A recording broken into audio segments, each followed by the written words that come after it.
for me, I guess. I wasn't here last week. To everyone showing up, this is Drawing Blood, episode 7. For those of you new here, Hashtag Blood is a video game we've been making here at Exo 73 Studios. It's a top-down adventure, very much in the spirit of Zelda, but with the 90s Cartoon Network kind of vibe. So, most of you know that. Anyone new, though, it doesn't hurt to recap all that stuff. I'm Chris Burns. With me, as always, is Bob, and maybe Cody, maybe Andrew, as part of the viewers. I don't know. And that's about all of us. So we should just be talking to each other anyway. Last week, Bob went into the backgrounds, the graveyard backgrounds.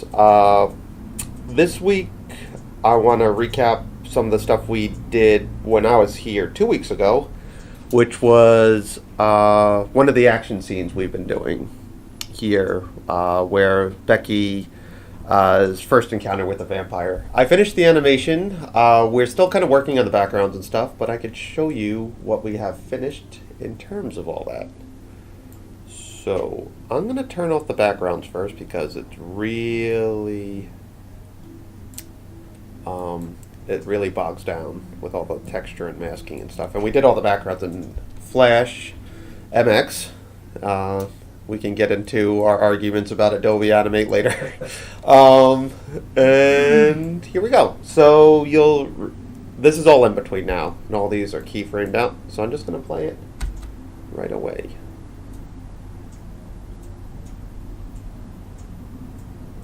No sound yet. We're going to do sound last, I think.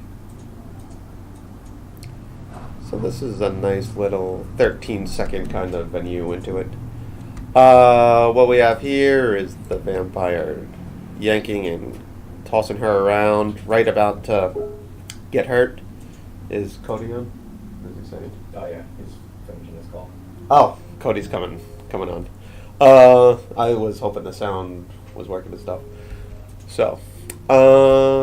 So he grabs her, slams her down to the ground. He's about to attack when this mystery character kind of shows up out of nowhere.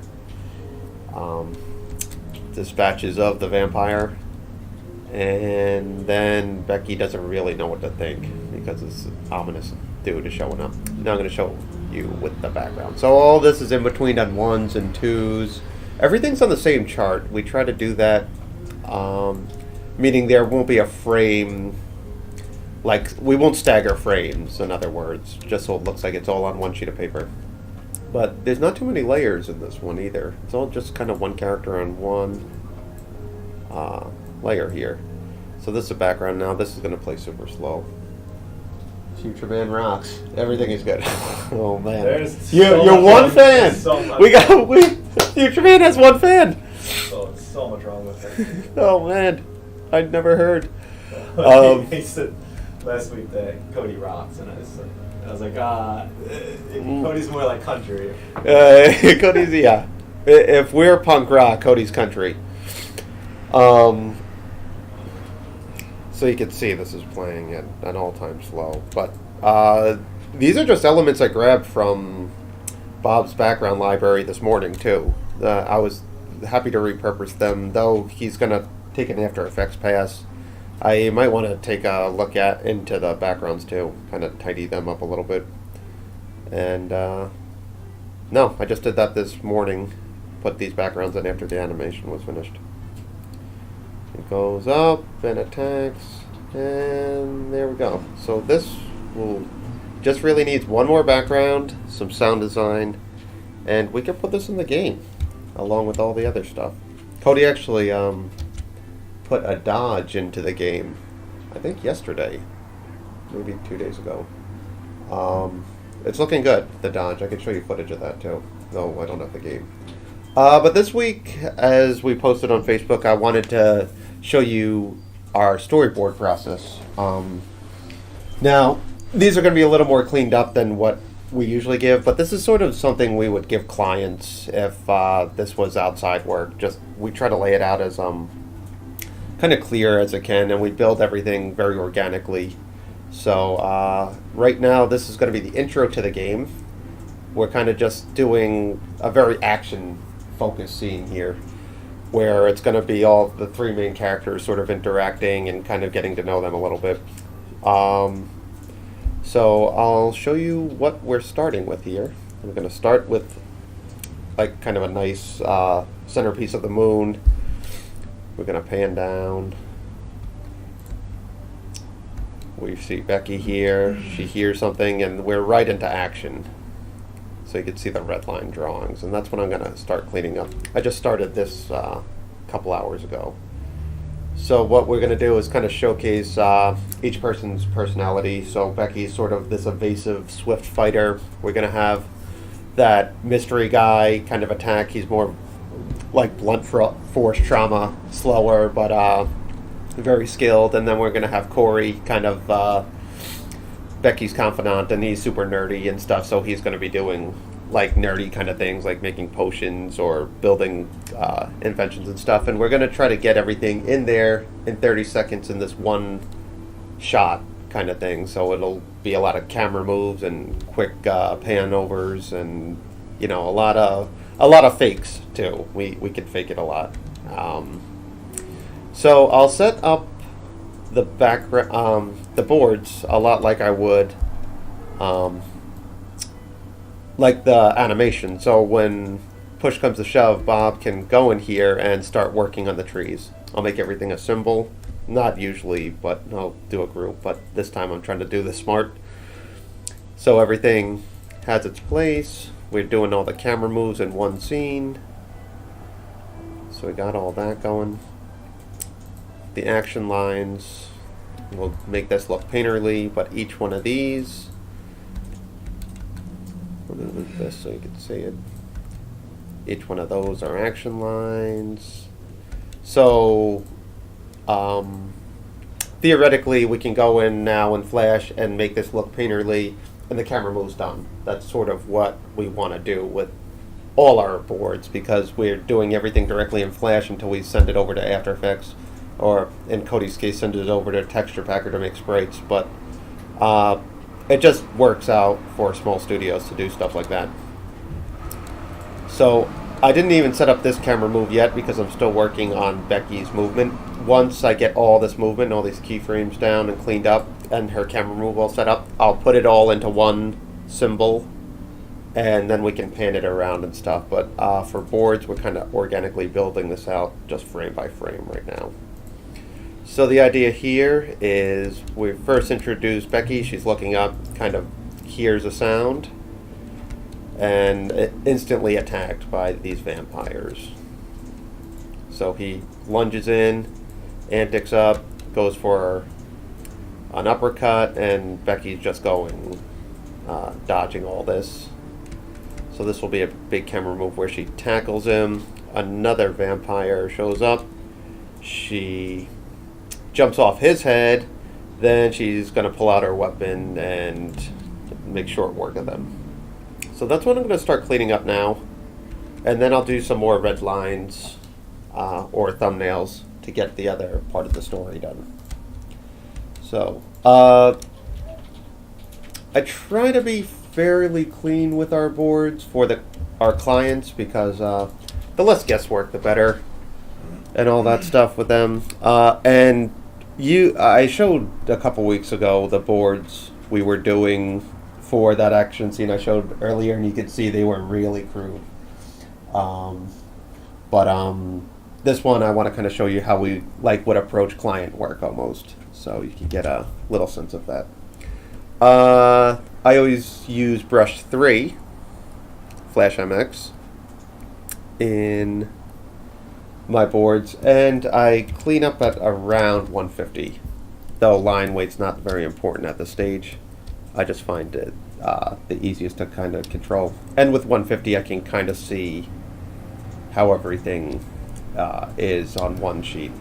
So she lands and then she lunges, so this vampire is pretty much going to stay in place, though I'm going to frame him out a little different, since I always want kind of Becky to be framed in the action.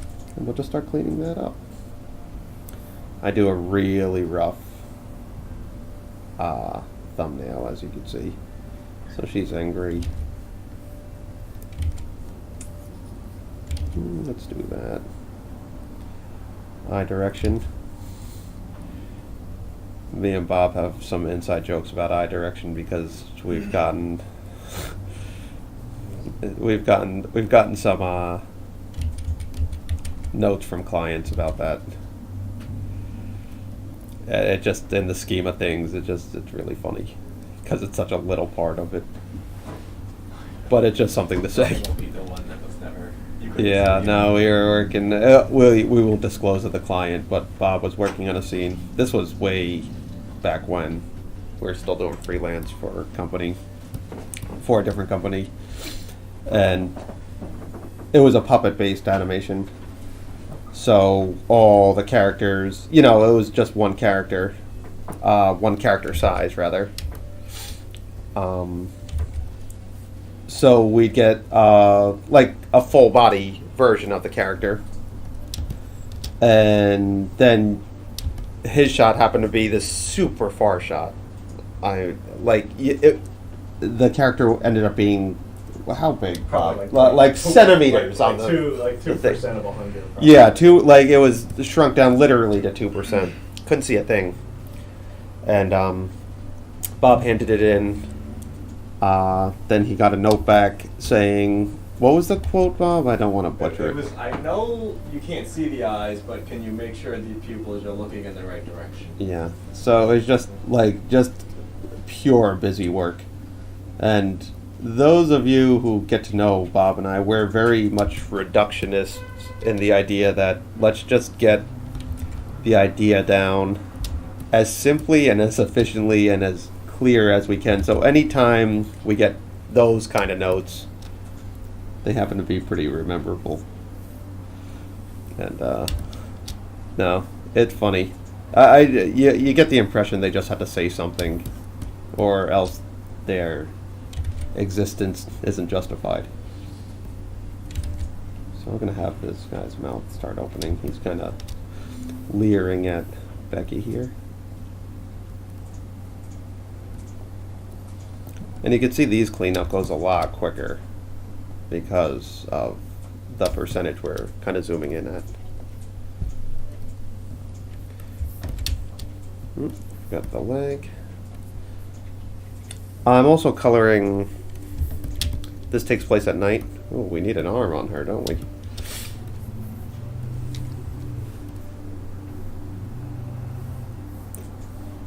So the arm will be follow through at this point.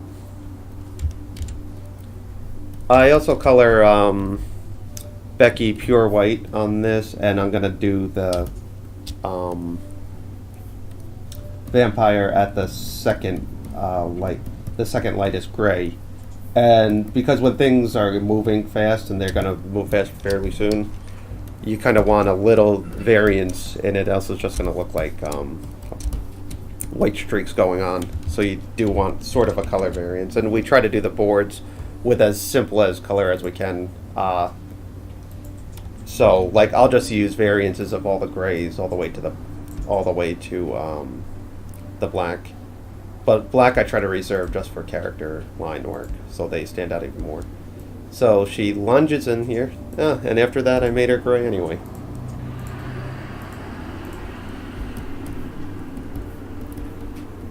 So she lunges at the vampire here. Tackle. I'll probably do some action lines here, because a lot of this I kind of got obsessed a little bit with like animating the letters on the words and stuff. I feel like that's a very kind of comic booky thing we can do, and I just like the look of it. So I'll usually do that last though, so I can follow the chart. But for something like this,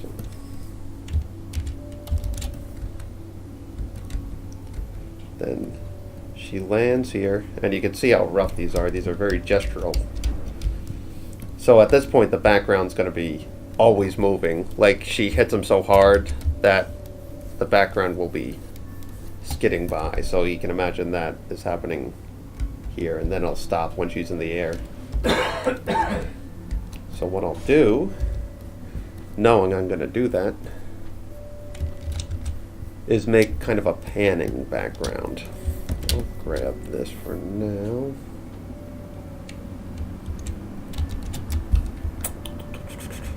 So I kind of want a flat horizon so it doesn't mess with the action. So I'll start with just kind of a blue sketch for the background. And they're getting pushed this way. So to counteract that, you'll see these in old Tom and Jerry cartoons, especially when they're running by a fence. Now a fence should have straight posts, but they kind of favor them this way because you want to indicate the force going that way. So I'll do, what's nice about these trees is they're such simple shapes and all that stuff that we can just do kind of simple-ish kind of things to indicate a pan. And since it's such a flat art style, you can get away with straight line for the horizon, and it doesn't look like very digital. So I'll do something like that. Now let me clean that up. Oh, someone asked me something? Hey, what's up? Hey! Oh, you saw it on Instagram? Also said. Oh, YouTube. That's great. We just got all the news about how YouTube is no longer paying people for some nonsense because of comments you could write on it. No, they're just going to start taking ads off them. Taking ads off. Not that we would never monetize because we can't. But it just not, yeah. Sort of invites the wrong crowd too. YouTube's a trash fire. Yeah, no, YouTube is. It's a shame what some of the internet has become because it's just such a good answer for so many things, and then what it sort of became is it almost reflects the worst of everyone or something. I don't know. What gets me is that when grown, like 50-year-old people are getting in fights on the internet, we sort of lost our moral compass, maybe. And there's more and more of that. Like people my father's age are yelling at someone across the world now. Kind of weird. So I'm just gonna simplify. So Bob can do with these what he will, but I just want to sort of indicate the framing of it. Backgrounds are not my specialty at all, but I do try to use them to frame out the action. They're not Bob's either, but no, I mean the stuff you're making though is fantastic. So let's see. Well,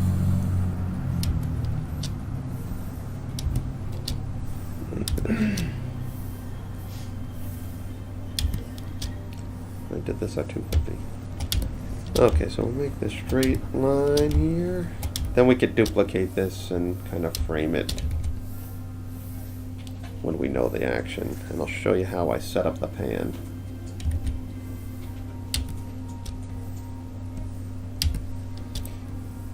This takes place in the woods, if that wasn't clear.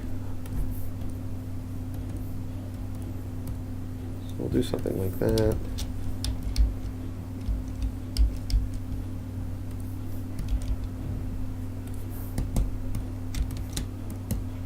Pine trees and stuff.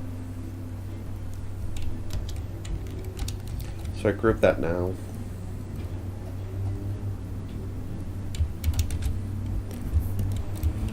So let's see, what I want the action that starts here. So this will be action lines. So now I'll pan this. I'll make this a symbol now. This is background 3. So we'll scene 03 BG. Now Bob can replace that, and I'll pan it to where I want it to stop. So I want to frame out the action like I said. So what will happen here is this is happening during all this. So I'll do this major ease in, or motion out. So So we'll have that kind of happening there. So we can have drag and smoke and all that stuff. Now I got this, so I know the main action is kind of framed out in this section right here. So I'll keep all this stuff negative space while going into this symbol and just continuing on. Break that. Frame out Becky. And let's see. Can have some stuff, but we'll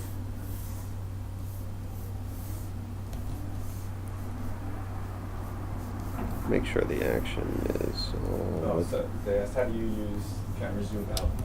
And it's not really a Cameras. Oh, this isn't necessarily a camera. This is more of just a panning kind of apparatus. Now I can zoom in on this. I can like hit Control T and make it like 200%, or I can make it 50% or something. But it's more of, yeah, I think of it almost as a peg bar for all the animation people out there. And then we could zoom in. But the thing with zooming in and Flash is the line stays the same thickness. So it looks like a zoom in, and we kind of want to keep this as traditional as we can. So we'll just kind of retrace a background if we need to. Alright, so she tackles him. This will be sort of action lines that way, following that.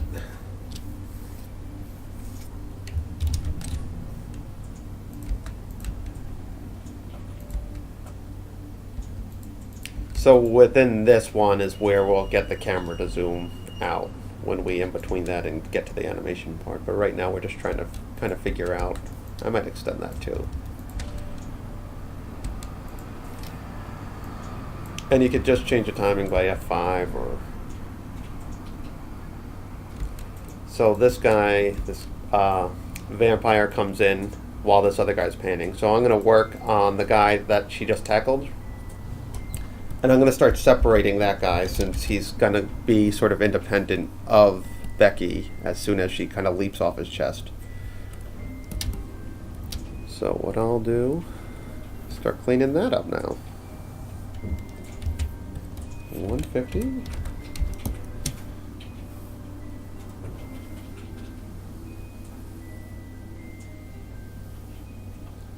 All right.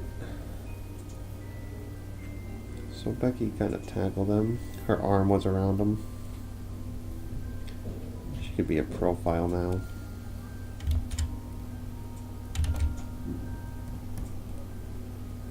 Have her hair there, her ear.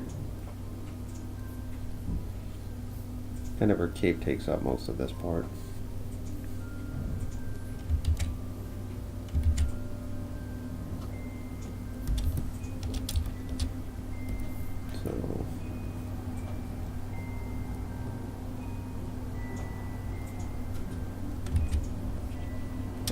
So he gets hit.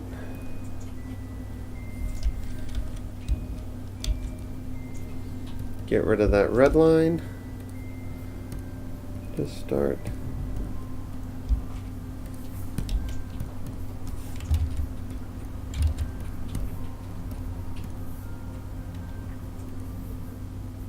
Actually, that's her arm. So she hits here. I'll do like a smoke layer or something. I'll use a different gray for that.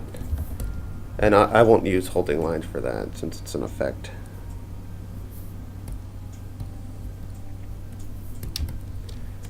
So he gets hit, he's gonna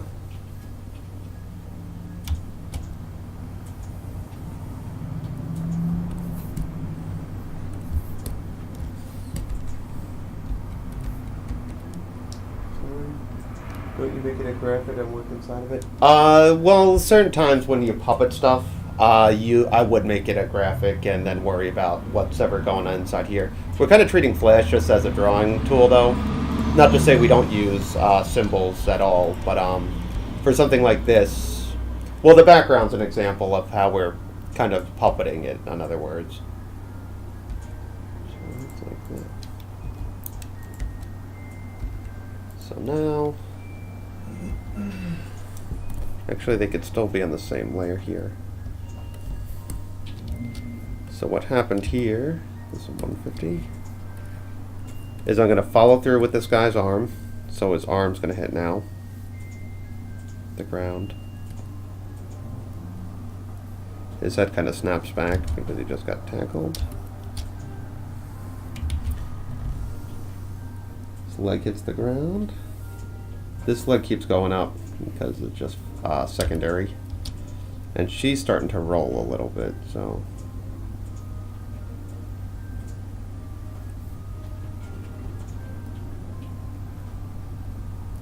I have a hard time drawing her upside down still.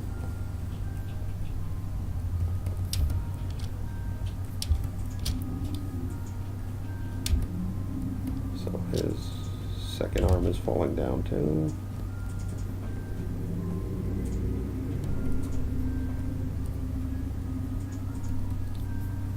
Yeah, this is, like, I always try to keep these so simple because right now I'm just trying to establish the timing of all this. It's the cleanup and all that stuff. That's almost the mindless work. Like, I feel like boards or the concept is always the loftiest ambition you have, and then the rest of the stuff, as you guys get more experience of animating, it just sort of becomes second nature. Like the cleanup or the simple in-betweens.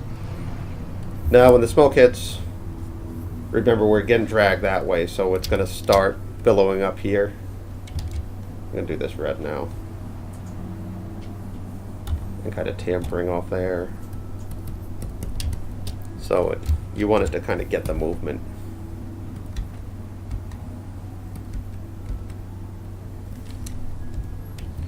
So clean that up.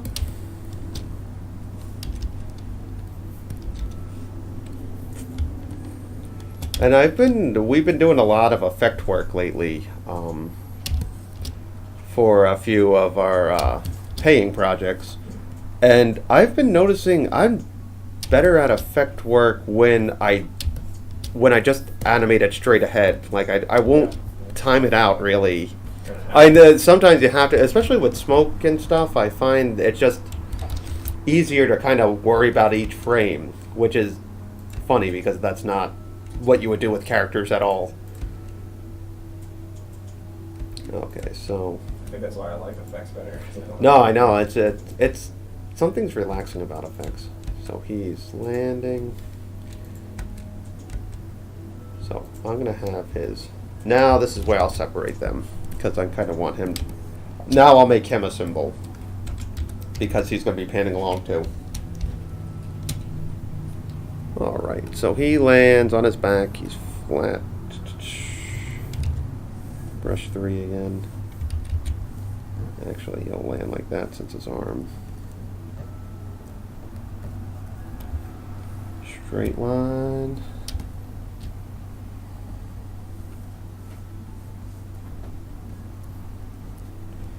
He's kind of perplexed.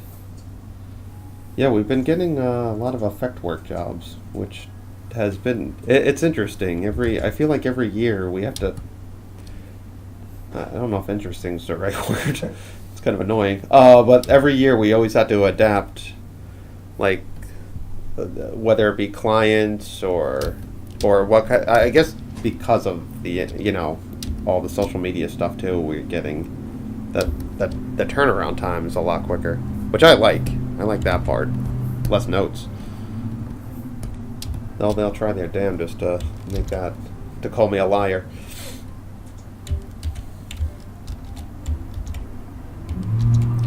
So I'll make him I'll make him a symbol now. Alright, now I'll just call him Vamp 1, or Scene 3. Vamp 01. So now I can clean that up when I need to. She jumps off him.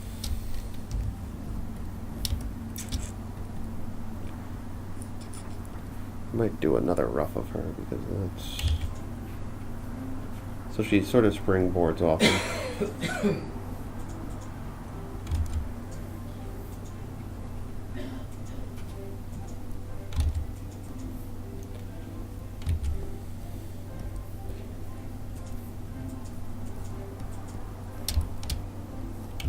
Her cape is now off, and she's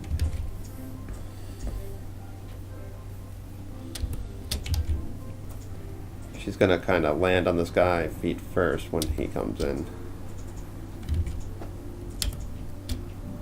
Well, that was at 150 anyway. Okay. So you can do it. That's how I did it anyway. How do you make consistent sketches with proper volumes? Well, the interesting part about the volume question is this cartoon, she changes, her shape so much, even in the sprite sheets, we've noticed a lot of changes that we just sort of make, we worry about the drawing first, and if the volume ever becomes an issue, we'll worry about that last. But for stuff like this, it's sort of, the action is part of the character, I find. Wait a second, it's my favorite song. Hold on, there's professionals outside.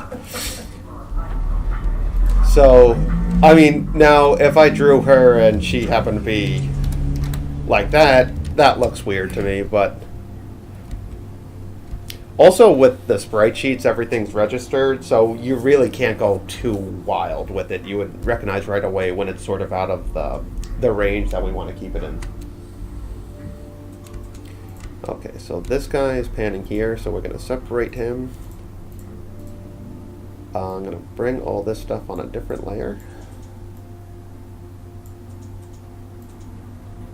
And then there's another vampire kind of showing up. So this guy will just pan along still. We can change him later.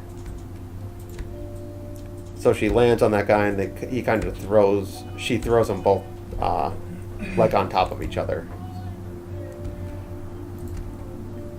Yeah, that's decent timing. Okay, I might want to speed that up. So this vampire comes in, and I'll make that a symbol now. And he'll just sort of pan along with the background.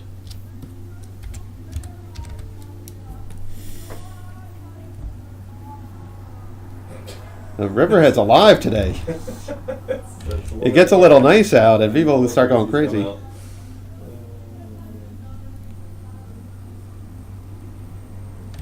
And we'll make him screaming.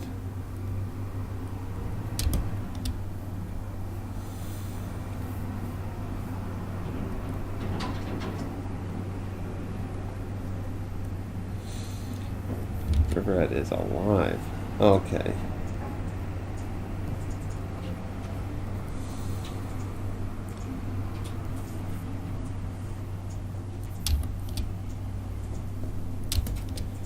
So he's poised to attack.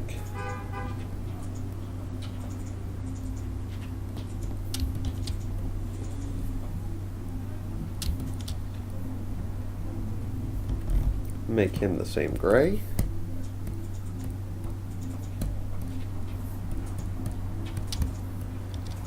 Now, since I'm going to pan him in, sometimes I just group it, but that always bites us in the long run. Vamp 02. By the end of our projects, we don't. Our library in Flash looks so haggard, like it just symbol, symbol 1, 680 and character 10B, and I'll pan this guy in to where he gets jumped. Probably kind of ease them in too, so she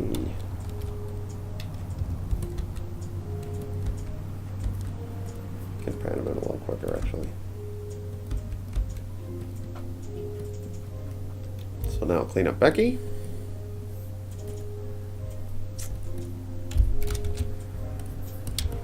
She's gonna land on his kind of neck area. Keep zooming in too much.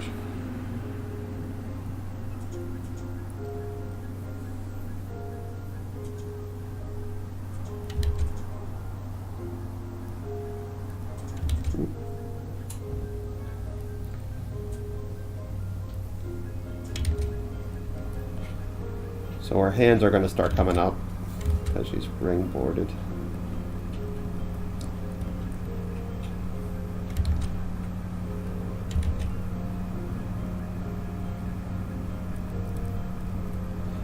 Her feet are going to start arching that way.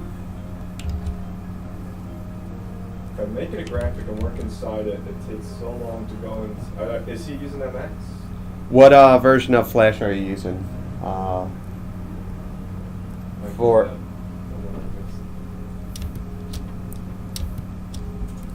no, it's hard to. I mean, boards are one thing and animation's another, but it is hard to kind of coordinate all that because you're always in and out of the symbols. That's why you know, people who get so symbol crazy. You know, I feel like sometimes you can. I remember doing puppeted shows where, for something as easy as a blink, I'm adjusting 17 layers, and I'm like, I could have just animated this in half the time. So, no, I find the same problem that we have too when you get so. Oh, that's another one. So I'm gonna do smoke up here. When you get so far embedded in those things, and then you're trying to coordinate everything. Now, and the thing is, it's a double-edged sword because I know, like, for lip sync and stuff, it's great. Like, symbol animation's perfect for that because you're just kind of calling on an instance. So that's a different beast.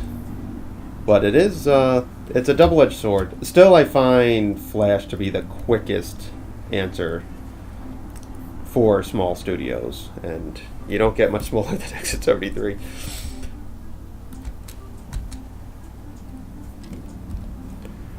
So we'll start tapering off this smoke.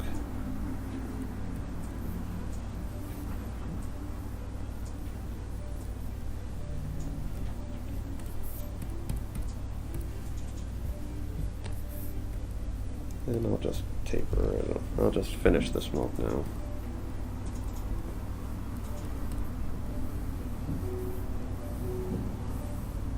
Is there another question? I did my thesis. Oh, how was how? So, what did you do for Photoshop? Did he just bring the drawings into After Effects when it was finished? Image ready? I guess I don't know. I never heard of Image Ready myself, so.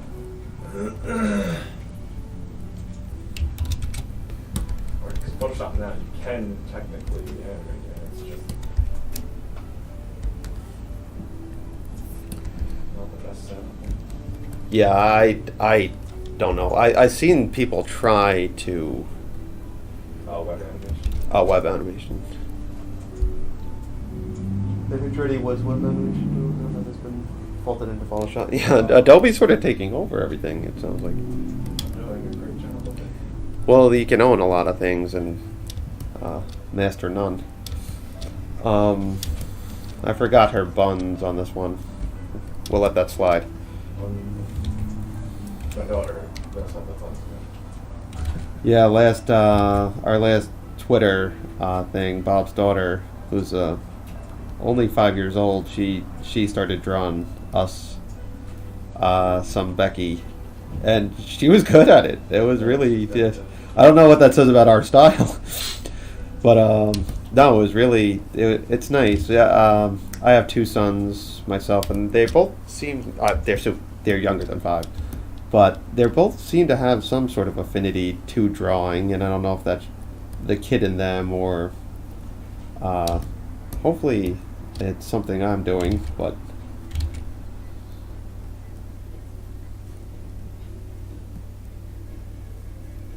so she's sort of landing on him now. His force is going to go forward a little, so his leg will go up because he was running towards it. The arm should go down.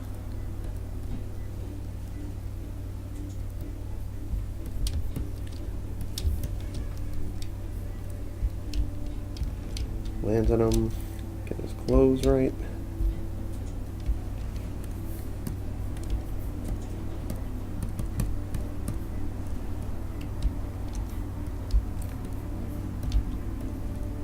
So now she's back in her cowl, or cape.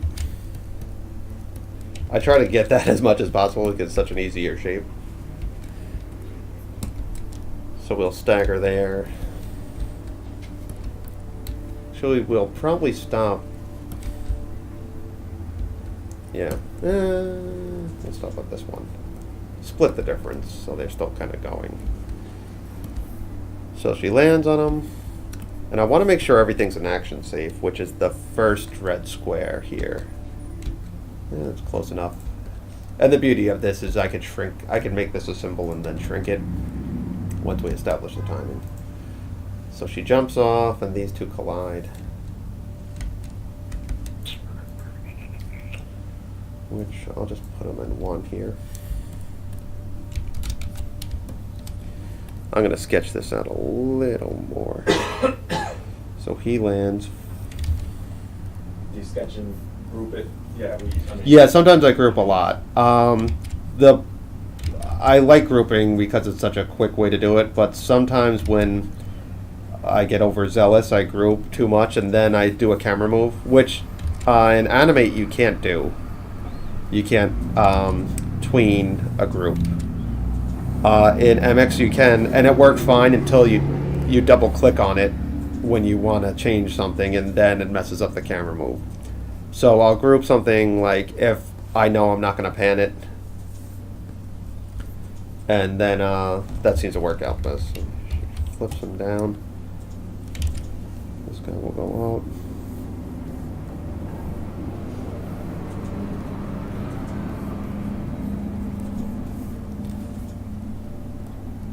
And Becky I'll keep up there. So we'll do that. Clean that up real quick. Yeah, I like groups though. I don't know what their I don't know what their purpose is though. Almost though, in a weird way. Like I don't. If you can't double click and pan in them, then I'm not sure why they exist. I feel like it's for the way we're using them, which is just sort of a quick way to so you don't adjust the line, where you can not select it or something.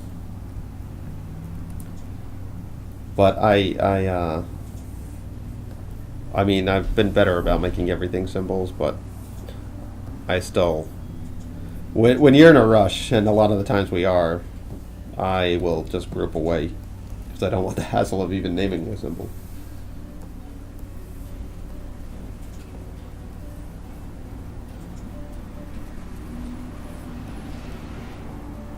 All right.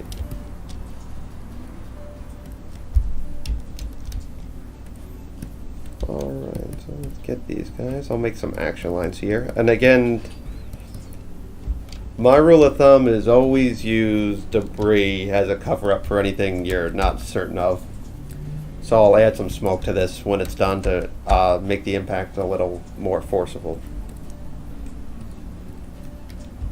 So she's going to turn around now. I'm going to rough that out too because that...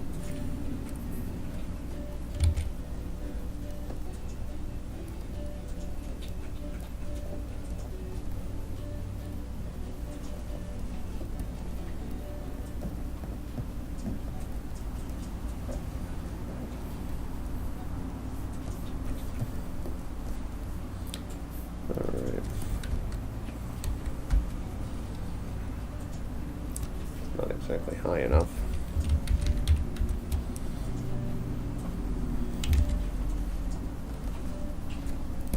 So I'll use debris in that case, like so it looks even a little more forceful.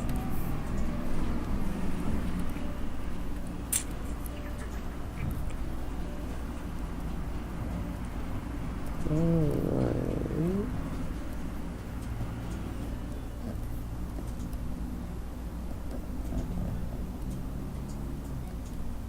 Let me clean this up. When we get to the next part, I'll do some what we call red line or thumbnails, which is that real loose stuff. But you can still get a sense of the action, I find. And it's sort of, it's almost my writing process, honestly. It's like, I don't really know how we're going to get to some of the characters now. But I'll do a quick sketch of something and get inspired by it, and then I'll think of another way to get to it a more creative way, and that's sort of how we always do more of these action scenes. Okay, so there.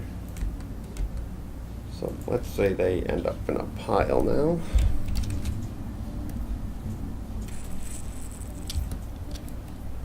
So she pushes them down.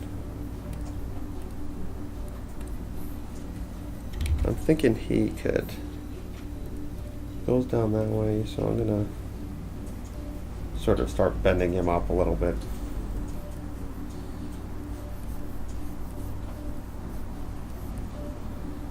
Turning him around.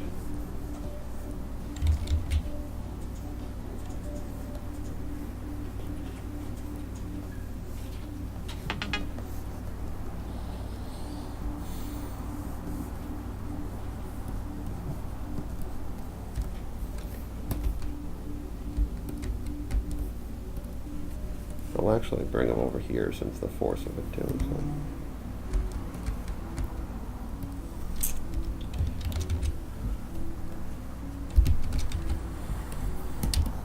All right.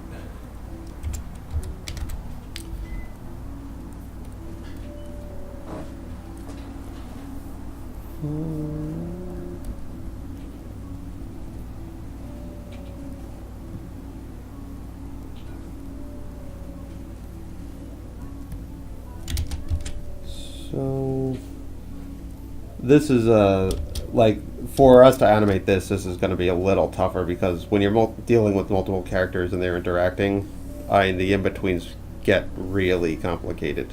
So, but for the intro, we want to be somewhat complicated because we want it to look and feel. We want it to feel like the game, obviously, but we do want it to feel like a cartoon first and foremost.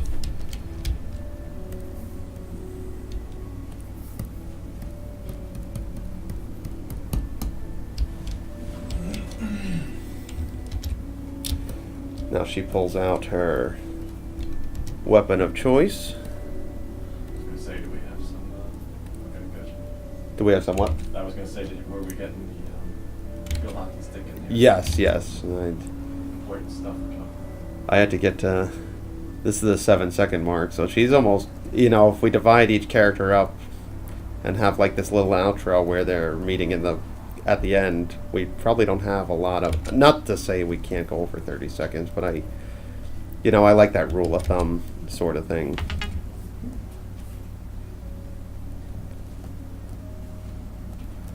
So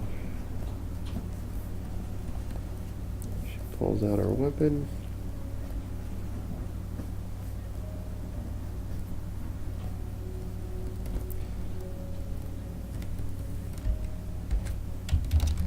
Then we're going to do a crazy camera move, I think, because we want to keep this moving. Okay, so you rough out the sketch it, then draw over it. Yeah. Yeah, usually. Now I'll do, like, when I get to the next section, like I kind of I roughed out all this stuff about an hour before I started the stream. So now I'll do the next section sort of the same way. Like I'll do a lot of red line sort of things, and that's really crude stuff, but it's really just for a camera move.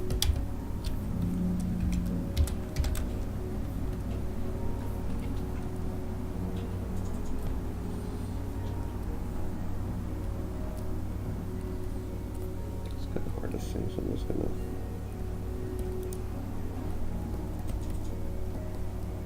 Alright.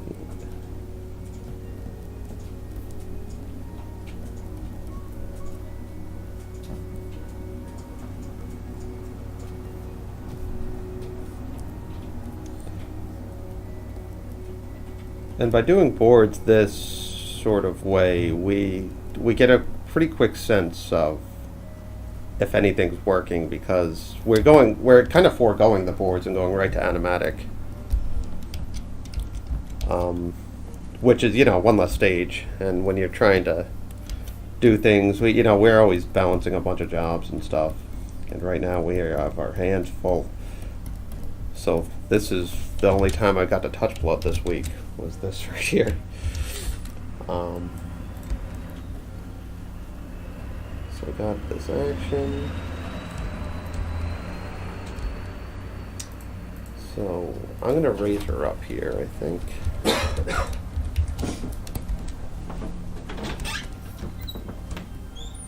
some smoke.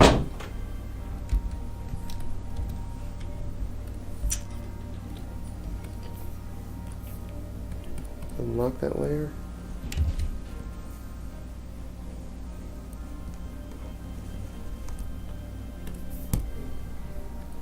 Nah, we're gonna go push it that way.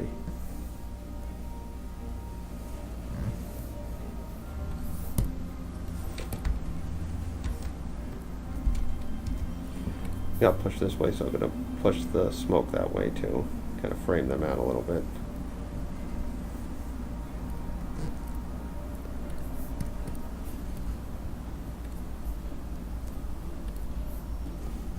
Oop, got a little gap there.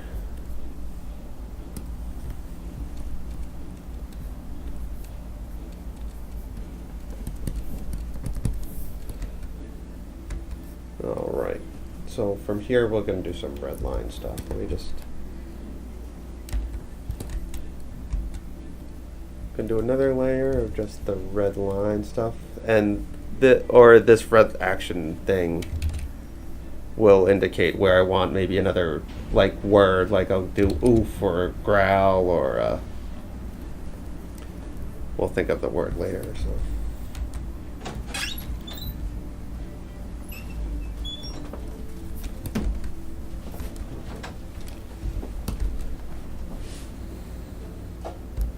and we could probably speed all this up. I'm gonna just watch down real quick and see. That's fine. Well, this end part can definitely be quicker. Yeah. That feels a little bit better. We probably can even speed it up more than that. So we'll hold in the air for a little bit. Now, what I'll do is get rid of the red line. And so now I'm thinking, let's see, she's got the weapon out. These guys are on the ground. So I'll maybe want to get to the point where she's in the air a little bit. So we'll do a quick camera move where she has the weapon.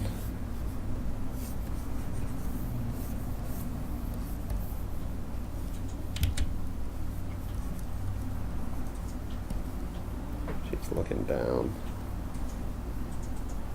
So we'll do a pretty...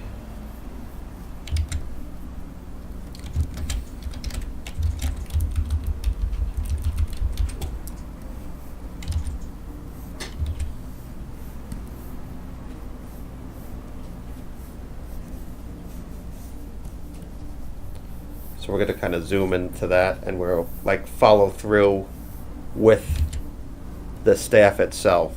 So we'll see that impact happening and then zoom back out, I'm thinking. So right now, I know we need to get to there, which will probably be a quicker zoom. So we'll go like that. I'm going to get rid of the background because we don't need to worry about that right now. And then just sort of time that out. So we'll do sort of like this really almost anime influenced thing where like she's arcing back real slow and zooming into the camera. So we'll zoom into the eyes.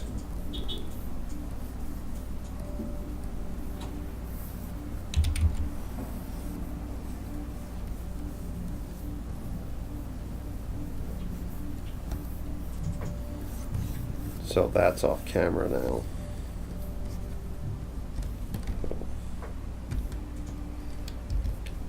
She'll push off like that.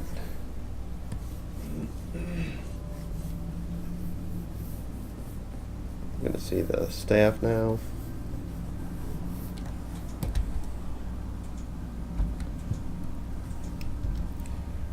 Then maybe follow out to the staff going off camera. Zoom out to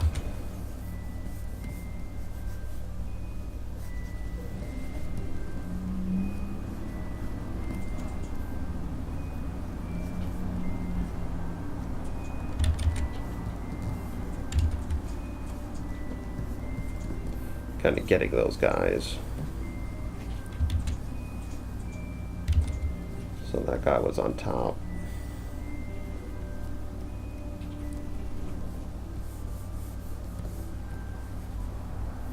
So she gets him, she stabs both of them and through the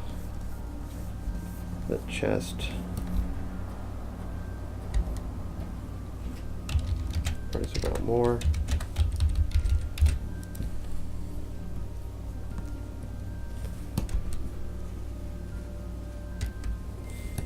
So from there, we'll do all these action lines here to get to this part where you see she's got them, and then they'll turn into smoke.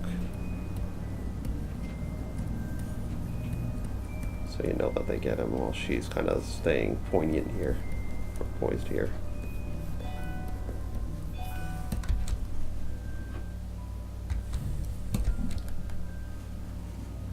Okay, so we're almost at the 10-second mark where we're going to want to introduce another character. So we're going to have to think of a transition from that. We got a message from Joe Whimsy and how the... Oh, it got smashed? Oh. After all that. Oh, God. We said Joe Whimsy. I knew that glass was a bad idea.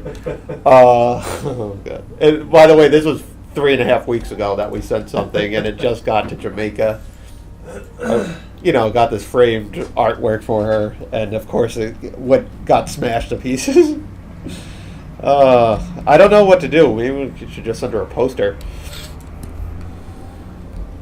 I think it's still a picture, but Well, the art's probably damaged too. no, she said that was the thing. Oh, that was. So the smoke will dissipate slowly. Then what I'm thinking about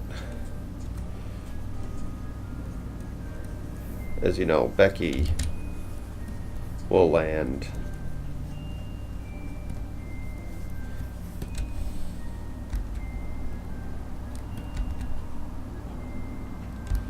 Jump off. And then we'll transition the next character, which is the guy that was in the other action scene. So she'll jump off that way.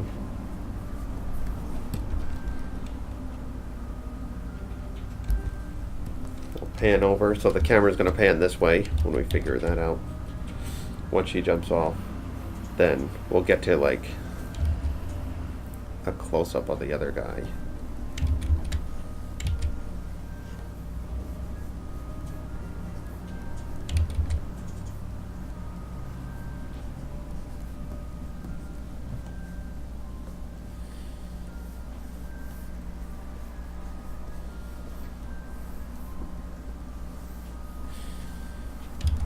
I'm less familiar with drawing him. He'll have his fist out.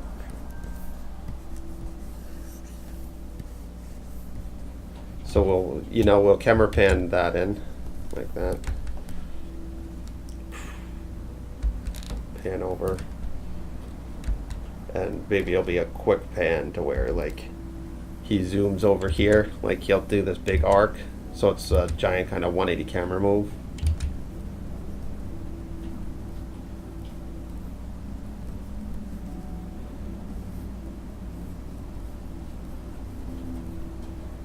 He's got his fist up still.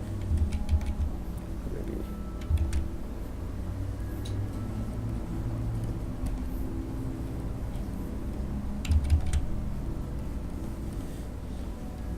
Well, I'm glad to see the mail worked, but... So we're going to zoom into him in close proximity. That's just perfect. That's about 2019. That's 2019. So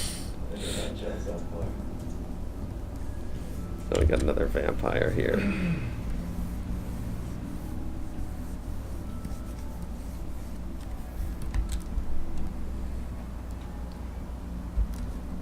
So now we're kind of introducing to this other character who's ready to get in a giant fist fight with the vampire. This is awesome. You're coloring, but this is all animatic. We're making it black and white. Oh yeah, this is just called a red line for me, which is sort of the thumbnails we do. Oh, like the other thing's not the finished product either. Oh no, this is an animatic. Yeah, I can show you the whole thing. I could show you what a final-ish would look like.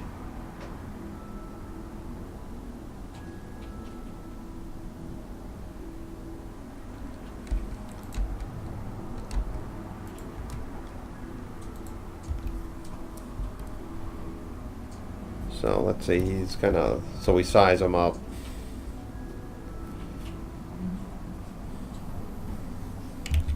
Maybe you'll zoom in.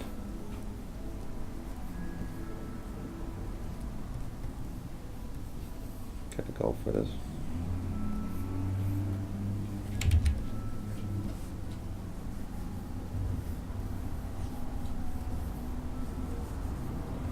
Winds up his fist.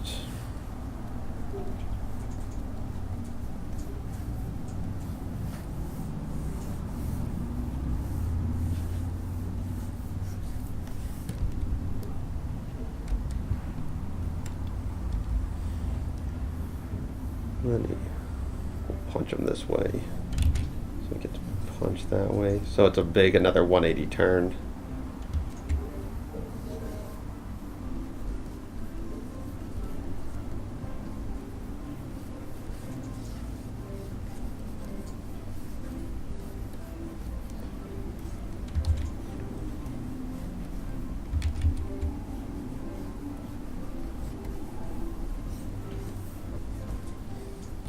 The guy flies that way.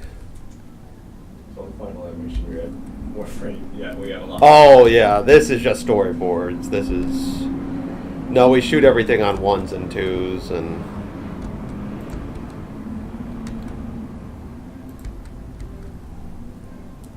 actually maybe we're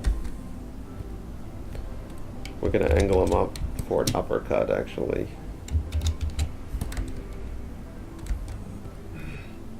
Go back up again. Go back up. We're going back to the moon.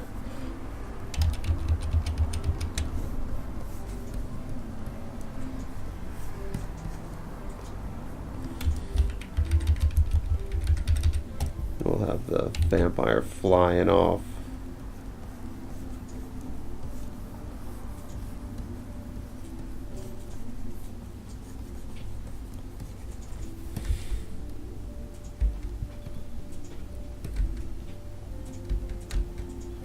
I'm gonna have to change that drawing. So I think I'm just gonna cut that one out because it wasn't making sense. So he punches him up. Have the fist slowly going up while the vampire slowly gets higher and higher.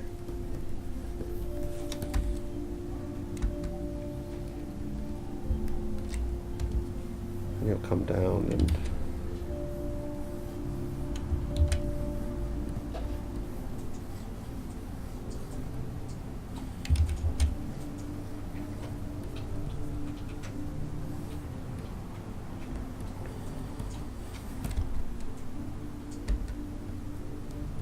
so the vampire slowly, he's going up, right? You really hit him good.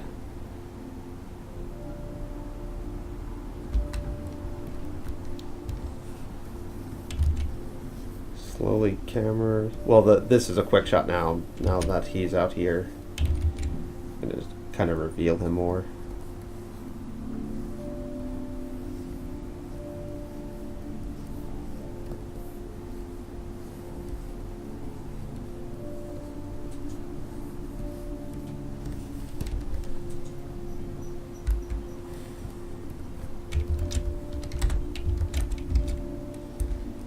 Now he'll be fighting off like a whole pack of vampires now. I'm thinking we'll do that, something like.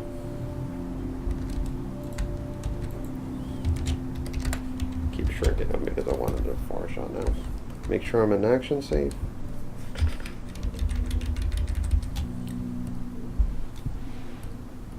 Now I'll map out his actions now, so I know what he wants to do. So the inertia takes him here. He'll maybe do another uppercut.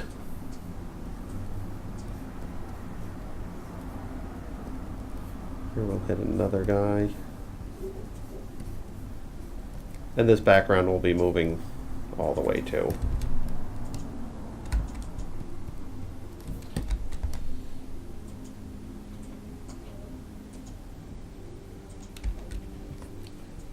So he's kind of more slow and lumbering. Maybe he'll end up with his foot here. Another guy shows up.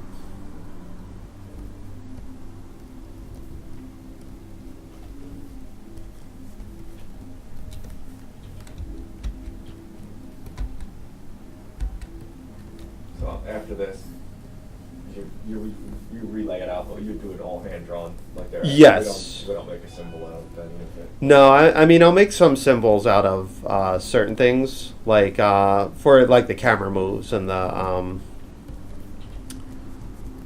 for the camera moves, like sometimes for lip sync and stuff, like for some of the sprite animation, it's all symbol based because it's all none of it's moving in the camera, or the camera is fixed on that in that case.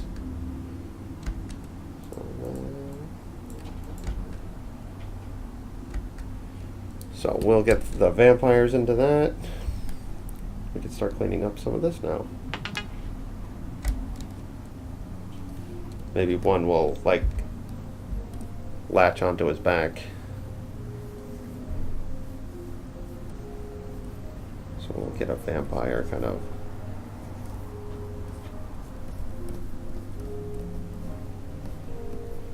Jumping on him.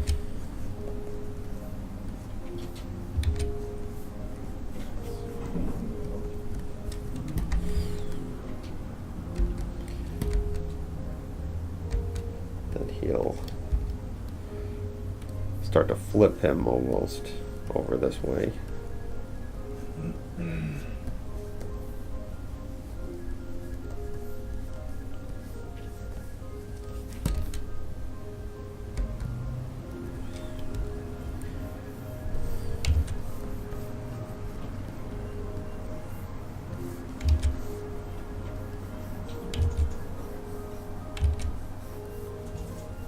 The vampire will get flipped. We'll do another camera move.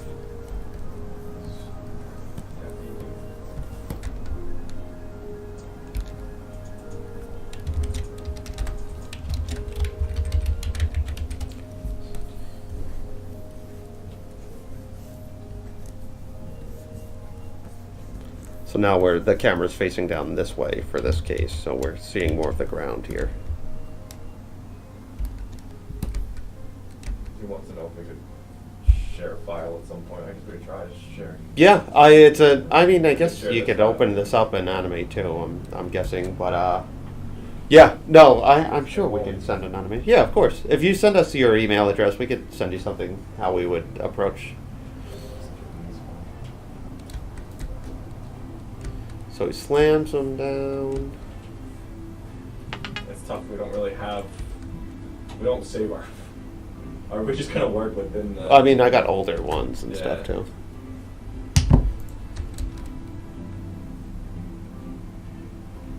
Slams him down like that. Trying to think when I could do it for that. I mean, we could start cleaning up some of this too.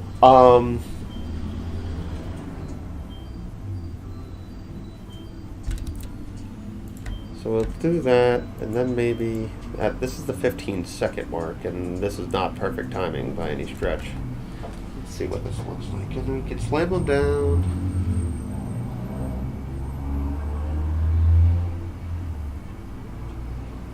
Haven't used Flash MX in years. Brings back memories. I hope good ones, because that's the only memories.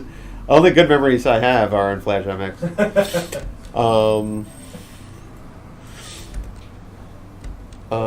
Let's see. So he slams him. I'm not a big fan of anime. Bob's working in it now, though.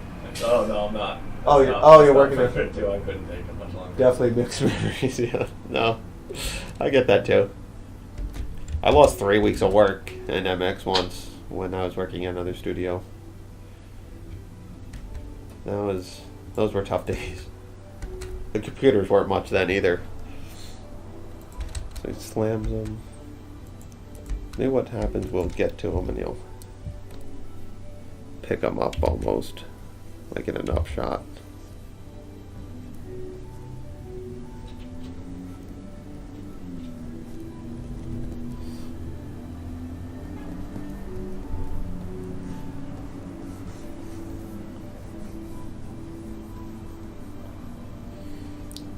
So then he picks this guy up.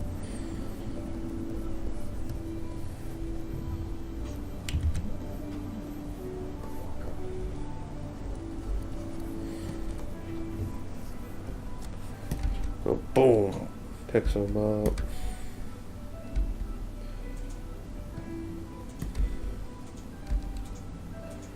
Then what would be a good move from there? Maybe a backbreaker.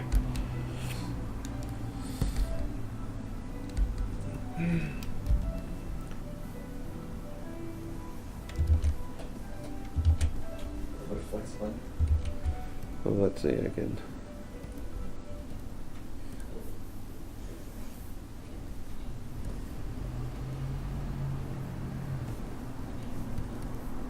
Look, we could do a backbreaker, maybe.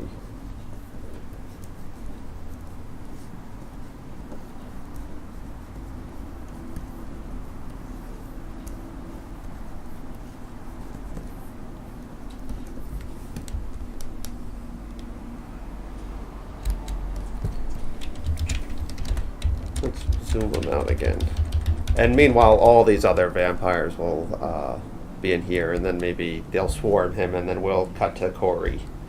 And then we'll kind of all revisit them at the end. So then all these guys will like just start piling on him, maybe. While the vampires swarm. Maybe not.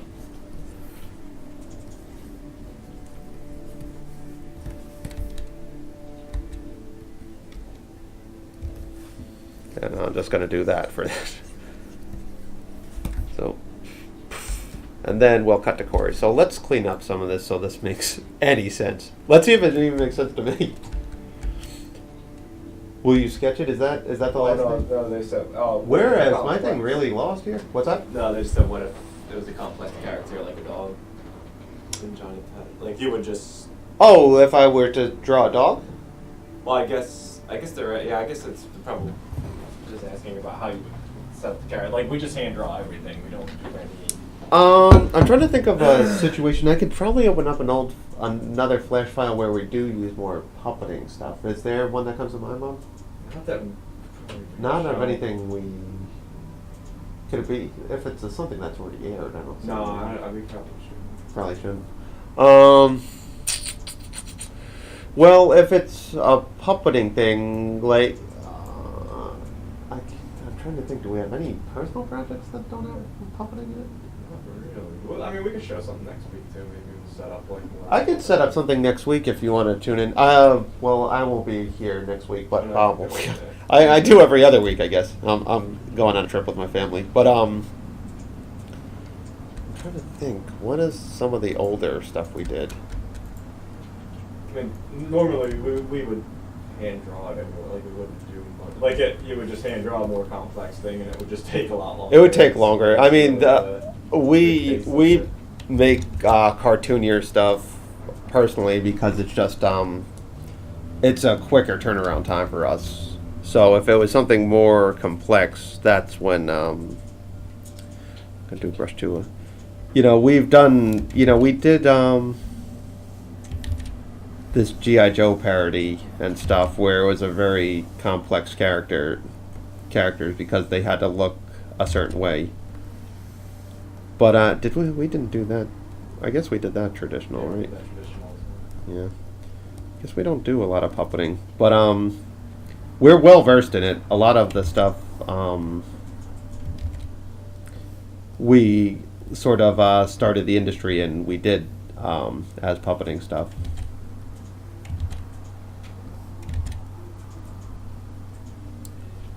I'm going to clean her up a little bit now so that some of this makes sense.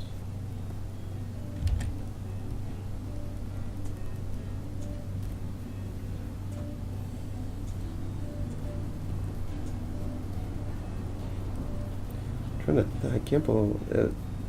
I'm hard pressed. We haven't. I mean, really, one Nickelodeon project. Other than that, I don't think Yeah, we that did was- anything at all. That paid off in Dates.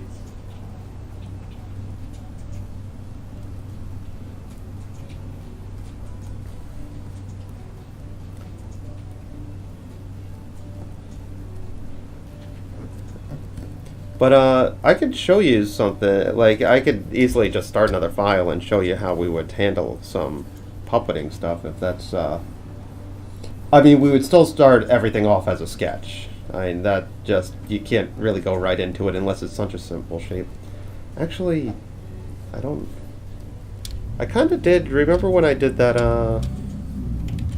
when we were, pitching to Sesame Street? I did that one, I think it was called Cooper and the Numberlings. That, I think that had some puppeting in it. I don't know if it's here, though, or if it's at home. And the shape between It was, I think so.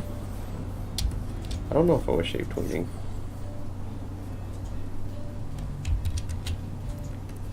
really just the more complicated, the longer it's going to take. Yeah, no, there's no real workaround for something that's, the more complicated the drawing, just the more in betweens. It's just a sheer amount of time kind of thing that you'll find.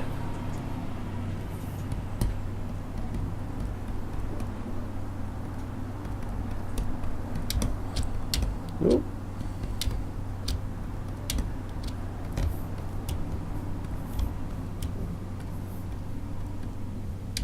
What is not filling in here?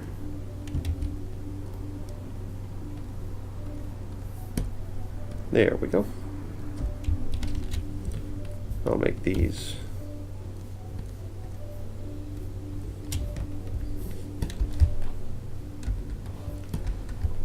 So these will be just sort of a blurred background because we're kind of focusing on Becky and stuff, and she goes right into the camera and then we follow outwards. So I'll keep this one on just so I have some frame of reference, even though this isn't a, it's not going to be an in-between right now or a key pose, but I do want to get some of the proportions right.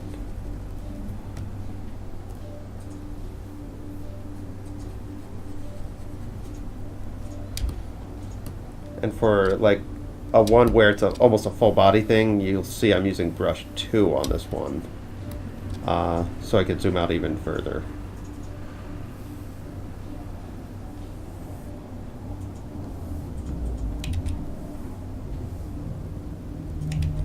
I guess it's a screen. Yeah, we'll still keep it.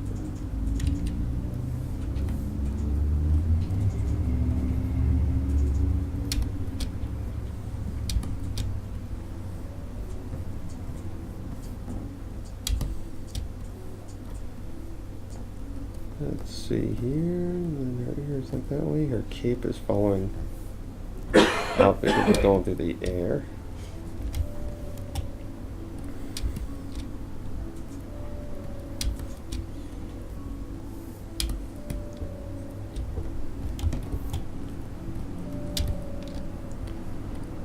Color that one.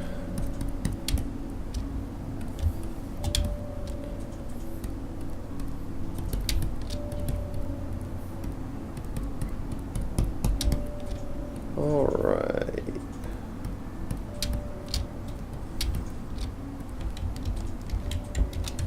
So let's see on that. Yeah, I don't mind that this move, honestly. I thought I was gonna more. So what we'll do is I'll show you a cheap trick here, which is something if I F8 this and make this a symbol. I'm just gonna call it scene 16 now. So what the ideal situation is, and we're gonna in between this and stuff, but so to fake the camera move, I'll put like 200%. I'm zooming it in 200% and just sort of zooming into Becky as the in between here. So that's sort of what the camera move's gonna be. And since it's gonna, I want to start slow and go quick towards the middle, I'll do something like that, and then.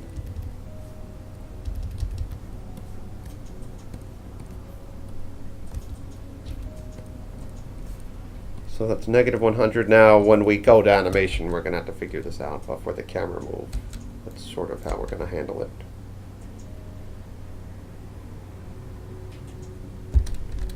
So we could probably make that a little faster. Oh, that's the same symbol.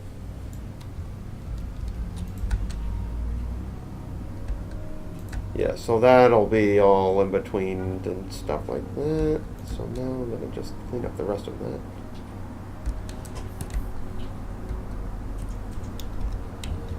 And none of this is set in stone. You know, we do this, like I mentioned before, as almost a writing process. Like, if something's not working, this goes fairly quick, where I'm okay with losing this whole sequence if we need to, you know, if it's not working. I like to build it up that way. Now, if it gets to animation and we lose it, that's a whole different story. That's when Papa B gets upset, and that's usually not anything on our end.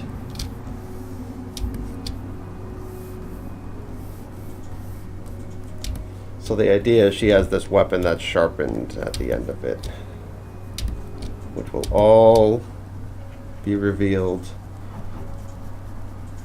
2025 when we finish this game.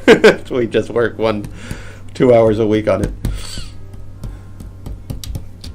I'm going to show you guys the role Cody and Bob put together too, and some of the game footage soon. So this could go quicker actually, since you're going to speed up the closer you get to the camera.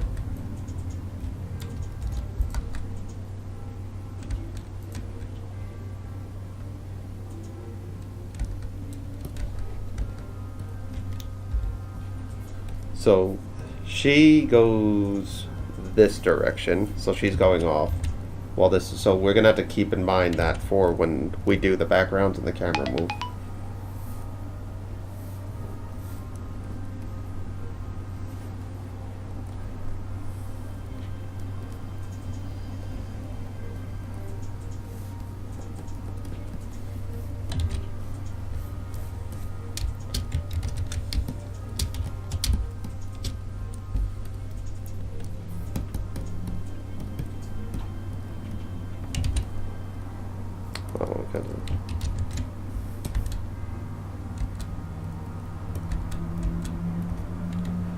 Now, this is where grouping comes in. Now I can pan this down quick, too, to indicate how quick it goes. So we'll go like that. We'll rotate it since it's not.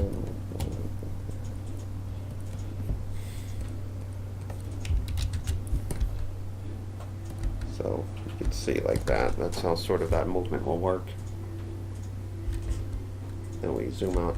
And we want to be kind of careful with this, where it's about vampires and it's cold blood and all this stuff, but we're finding kind of the cuter we go with this, the more we can get away with the little bit of the violence. Though I don't really find it all that charming if we show her right now stabbing this guy.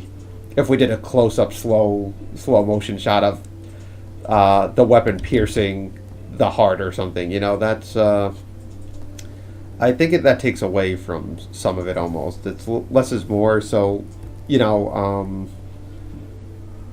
like these vampires will turn to smoke. They won't like burst into a pile of blood or anything. And we do have some cartoonish blood, and there is some. It's a violent game in general, but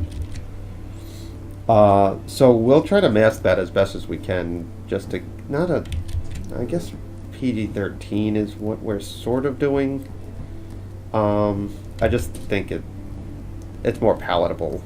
And we've been noticing when we go to these video game conventions that a lot of younger kids were very drawn to it. So we don't want to scare them off either. So it's funny though, because it's called blood, but you should go that way instead. Let's see what.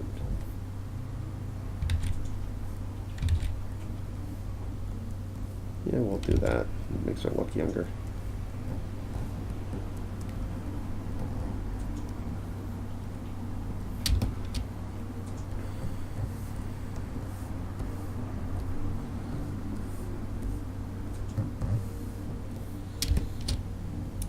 So these guys are already kind of mid-vapor, we'll say.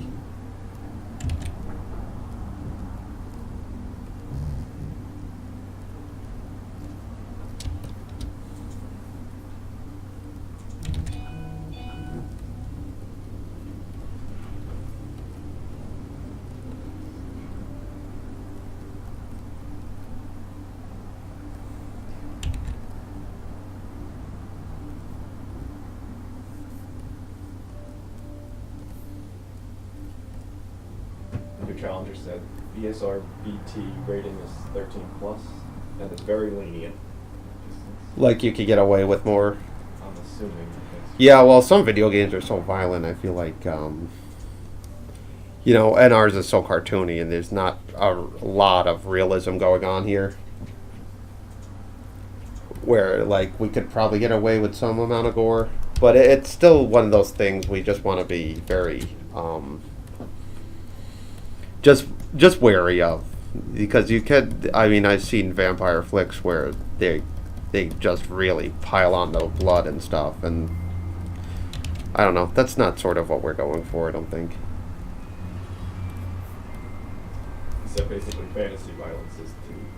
Yeah, that's what it is. And since it's so fantasy violence, I guess is the word I'm looking for.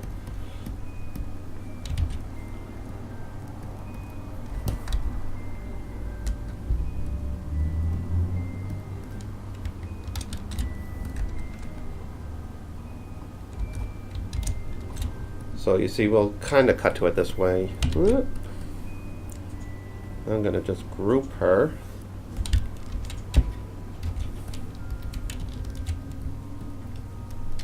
So now we just have to worry about this guy's layer. He'll slowly start turning into that mist. Now remember there was 2 of them down there, so we'll have to worry about that too.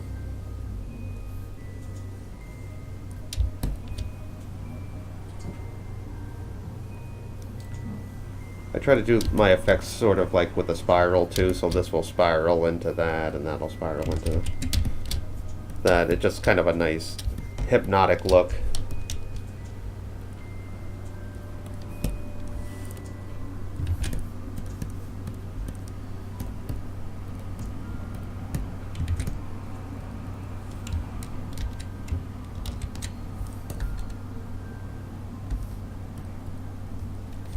A little more smoke.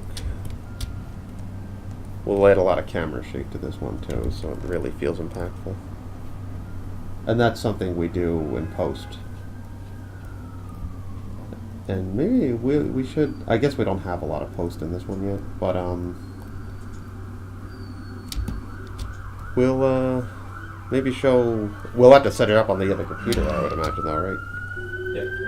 That's not hard, though, right?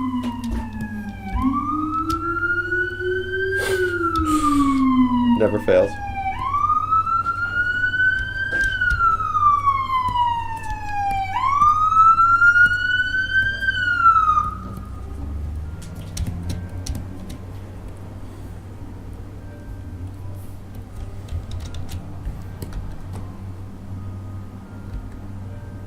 Yeah, so then she'll hop off.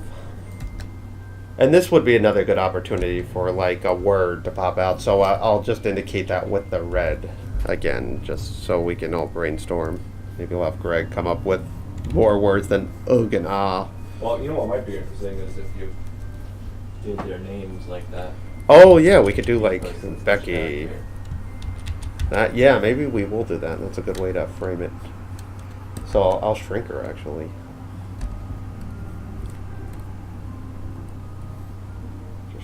This.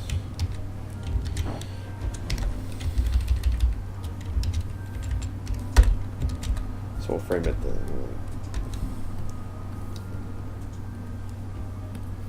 So then it'll be like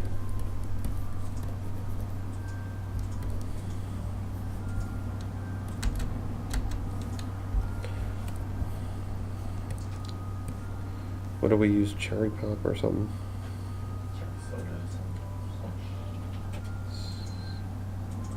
Cherry soda. Cherry blue.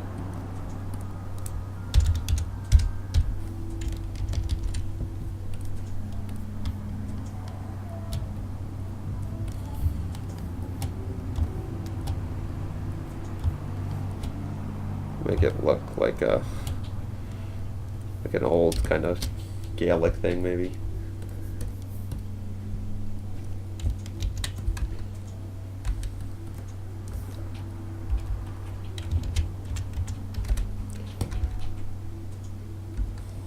And then we could hold on that. kind of introduce each character. So she jumps off. So we're going to assume that she's jumping into another melee with another vampire here.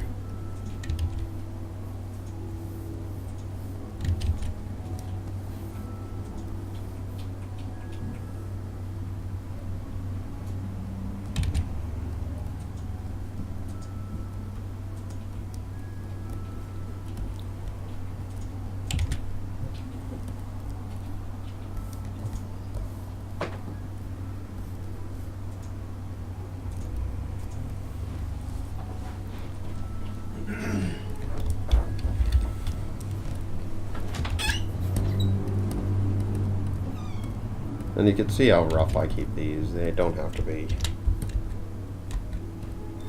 So now what I'll do... Any more questions? Tell your friend to email me a file. To my email ID. Yeah, we'll let that happen. No, I'll send you something. And I could also, anytime you guys want, I could jump on and show you how we would puppet in any of the flashes. It's really just basically F6, F7, and F8 we use to, just make the symbols and puppet them and stuff. But I could show you how we would set up a head or like a basic lip sync face or anything like that. Let's see. Like I said, I'm not as used to this guy, so he takes a little more coaxing.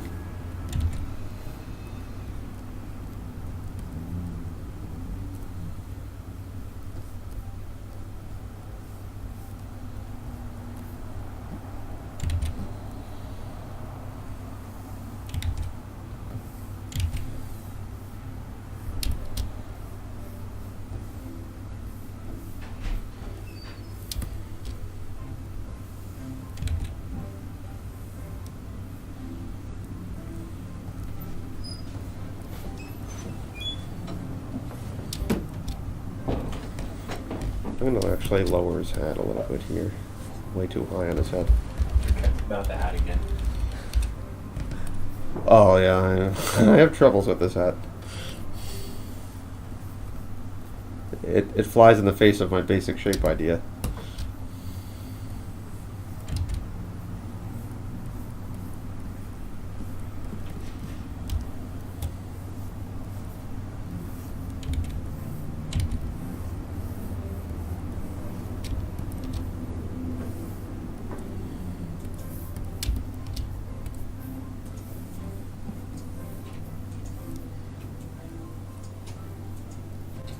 I can't believe that picture. Yeah.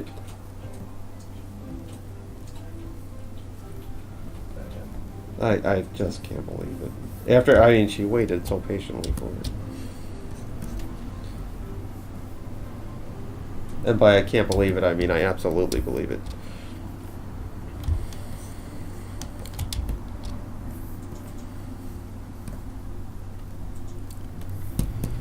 What I like about these cutaways is it gives us a chance to really play with the proportions. Like his fist is so big because in the foreground, where the sprite animation, we can't go that crazy in it.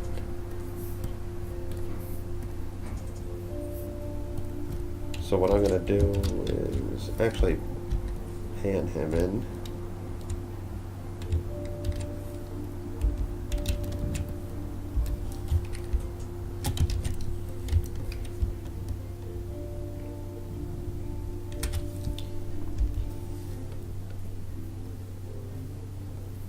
Panning her out.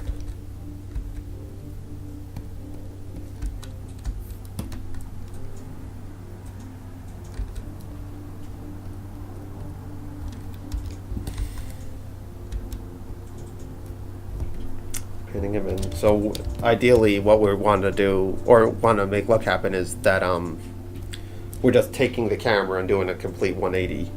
Which you could do with a background. It sounds more complicated than it is, but you could really fake it with just one background. where are we making a script? Do we have a script for the game, or are we just out, making up as we go along? A little bit of both. We're doing a little bit of both. I mean, we have an overall theme sort of going on that we know some of the beats we want to hit. We know some of the places we want to have. We know what the town looks like. Not looks like, but we know. Well, we know like what's going to be in the town. In other words, so we know sort of where things happen and take place. Right now, we're just really focusing on the beginning, getting all the sort of groundwork for level 1 finished, so we can start demoing it a little more. But Greg has been writing all the stuff down. Greg Lane, our writer. He's actually got like relationship statuses for all the characters in the school and stuff. So he's been putting a lot of thought into the characters and all that stuff. Now it's sort of just finding out the middle part is where we're at. There's still debate on how long we want this to be too, because we have too much debate. Well, everyone wants it shorter. Yeah. Just because of the amount of time, but we can't make it too short either. So.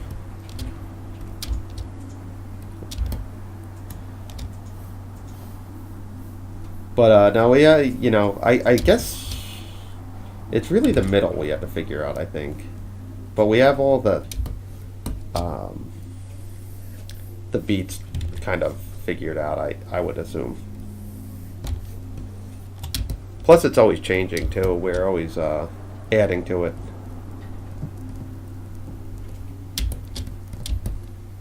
So. He's gray.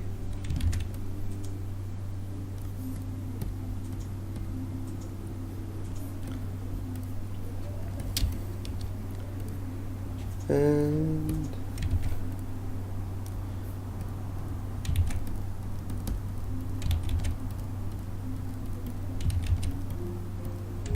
Ooh. When that happens in Flash MX, you just go to no closing gaps. Or if it happens in Animate, it just crashes on you. And then you start over. So you don't have that problem either. The big problem's been just selecting colors crashes me in Animate. Yeah. Such a disappointment.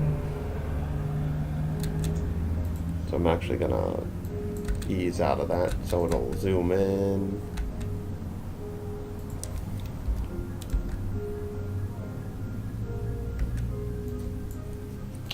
Bring him all up here. What time we have here? Oh my gosh, we're at 1:40.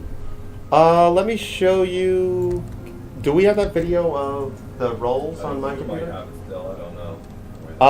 Let me show you guys what Cody's been working on. Is it VLC out there? That thing down in the bottom left? Is that VLC. that cone large? Oh, screen record. Yep. Okay, so we'll have to wait for this stuff to come out. But you see, we added a dodge in there, so you can actually speed up and stuff too. I like the dimension it adds because it's not, Zelda, you're always planted on the ground. So now we kind of have this thing, and we're working on a parry too, where you dodge back, where this one kind of lunges you forward. I like what Bob did with it, made her bigger because she's going towards the camera. Yeah. It's going to be fun. I'm interested to see it in the gameplay. That's what it is. Bobby screen recorder is my favorite blood character. Yeah. Cody's just a cheapskate. Cody's not splurging on any of that paid programs. I didn't realize we were already 2 hours deep into this. And got that far? So let's see, I'm going to clean up a little more of this.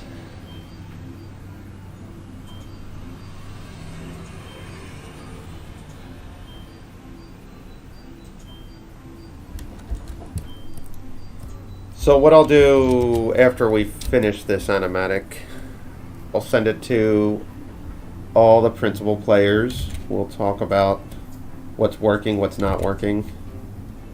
And then we'll go right into animation, which I think, because we host a film festival, Exit 73, in the summer in New York City. If any of you guys are in New York City, you guys should totally check it out, get more information on that. But we're going to showcase some of the games, so if you guys are there, you can actually play the game, but we want new footage of stuff in there too. And it's we sponsor by helping our friend Matt Lee, who I think this is his 11th year of doing what's called Animation Anarchy now. So we've been sponsoring them for, is this the 6th year or the 5th year? Oh, I don't know if we've done that. Yeah, I don't know. We've been part of it for a while, but I don't know how many. Of course, once it's all done, we'll put it online too. We can show you the intro when we promote it too. So, Like the Chihuahuas, that like last time we showed Flex Caliber. yeah, we did a pilot for no one. we made a pilot or a 7-minute short for Midsummer Night Tunes called Flex Caliber, which we're actively pitching places now that we finished it.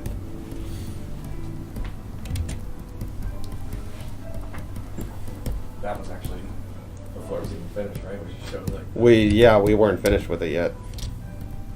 Well, that's how we do. We bite off more than we could chew and see if we could finish it. I recommend it to everyone, actually. Just when you don't think you can do something, still say yes and try and work late nights and all that stuff, and you'll be surprised what comes together by the end.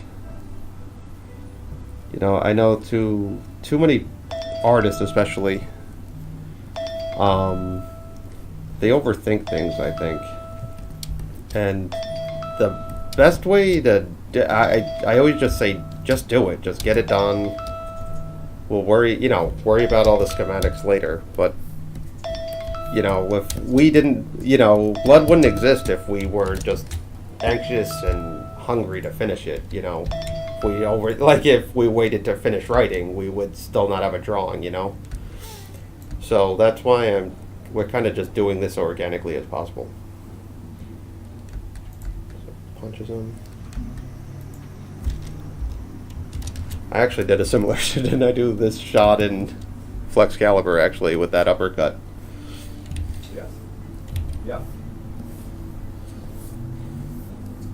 I'm a one note. I have one note. It's when nobody sees that note, no one will. No, I know. No one. That's a good point. What sort of film do you? Oh, yeah. We've always sort of did. It's funny.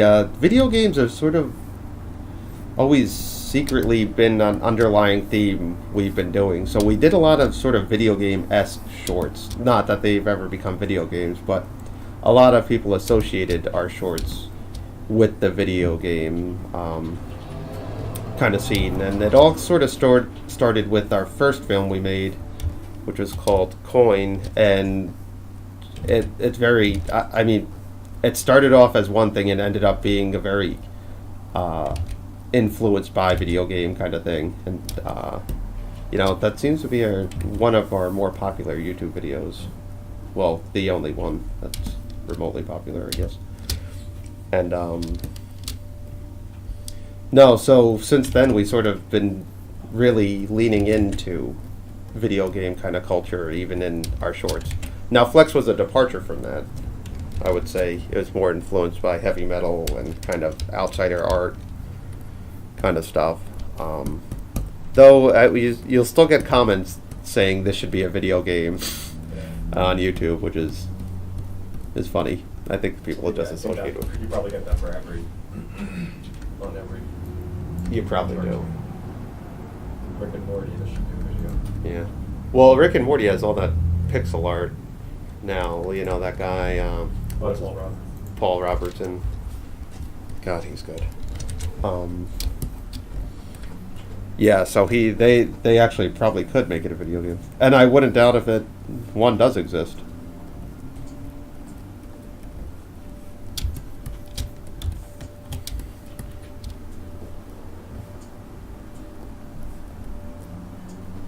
Oh yeah, no, he's fantastic.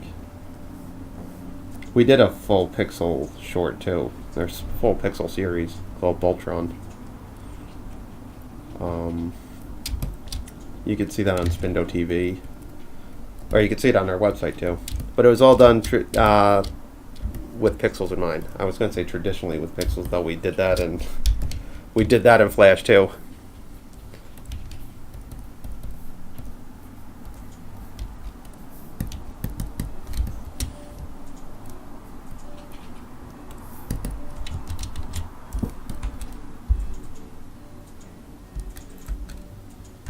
So now this hand, the hand that's punched him, is going to rotate back while he's sort of turning in the air. So we're going to do sort of another, if the camera's, you have to picture the camera's facing this way now, and we're rotating it this way.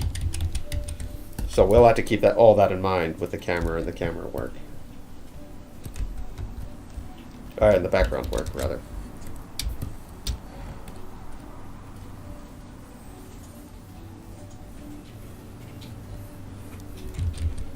That's too big. I'm actually liking brush 2 with these ones for some reason.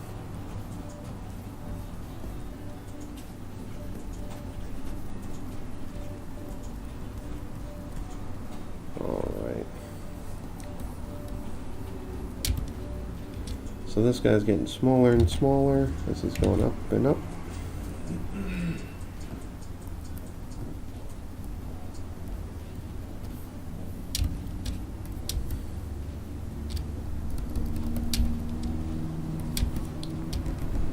And you can see it, not a lot of time, compared to what I'm doing when I'm animating this and I get 3 drawings done every 2 hours. You can have something as quick as an intro done in 2 or 3 days if you keep it loose and rough and your ideas sort of free-flowing. And that's, you know, I see people take a lot of time on animatics and stuff, but this is just the groundwork, you know. And then you just build on this foundation. So I'll do something like this part. It'll say this guy's name. And I think I've said it a bunch of times, so it doesn't even matter. Then you guys know this. Maybe I'll put that down. Actually, Christopherson is the name. Is it? Christoph is pissed off.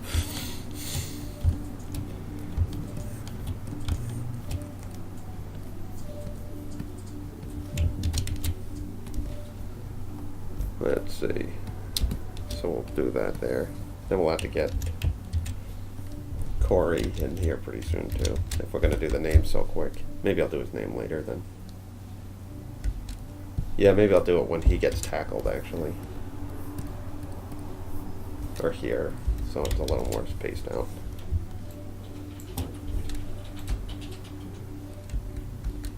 Yeah, I think that's a better place for it. Can you show me your earlier work? Yeah, if you want to go to our YouTube page at Exit 73 Studios, our website has a lot of our older work. I think I showed 2 weeks ago the board, you know, Market Warriors, which was all boarded like this too. No, but if you go to our YouTube page, you'll find everything. Is there anything that's not up there? I don't think so. Nickelodeon stuff probably. Yeah, well, that's lost in the ether. I think Nickelodeon lost those works too. The life of an animator is weird.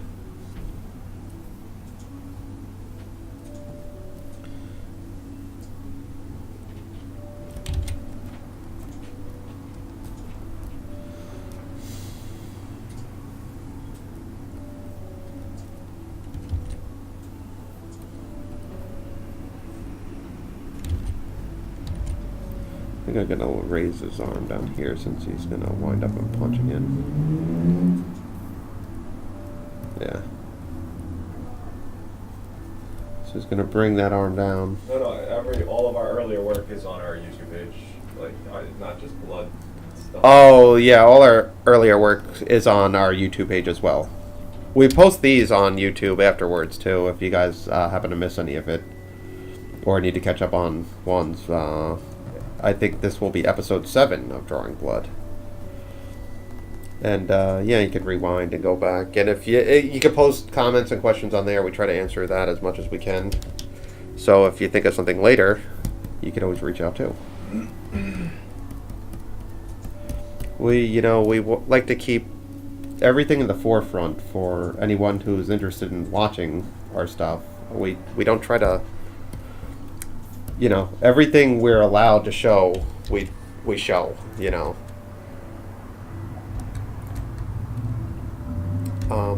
I find it perplexing when big companies don't show stuff. I find that, maybe that's the reason they're a big company and we're a small company, but I do find it strange that people keep stuff so close to the vest.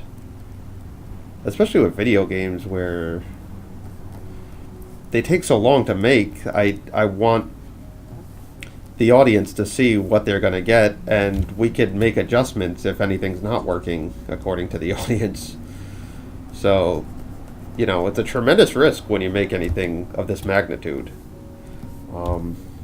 Now we just happen to be passionate about video games, so whatever happens, happens. But with the bigger companies, they don't show anything until 3 months prior to release, and some people are working on the stuff 6 years. I find it kind of interesting and a tremendous risk, but then again, they're big and we're small. So I'm gonna have to add the vampires in this one though. But I'll have I think this one it'll be cool to sort of do almost silhouettes of all we'll do a line like this and we'll just have silhouettes of vampires in the background. So he's just in a giant kind of pit of them, since he's and we could just animate the silhouettes almost.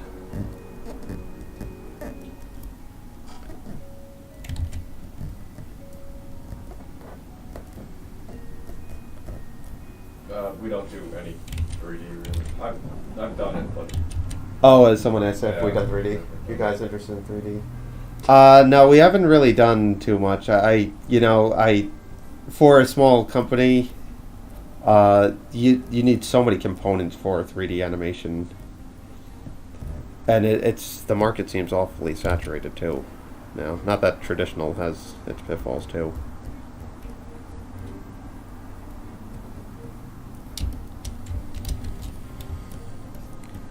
So we'll do this and we'll silhouette that and maybe put a nice paint texture on it so it looks like it's part of the background. I think, but we can have these guys looming over you while he's fighting, because he's sort of the mentor.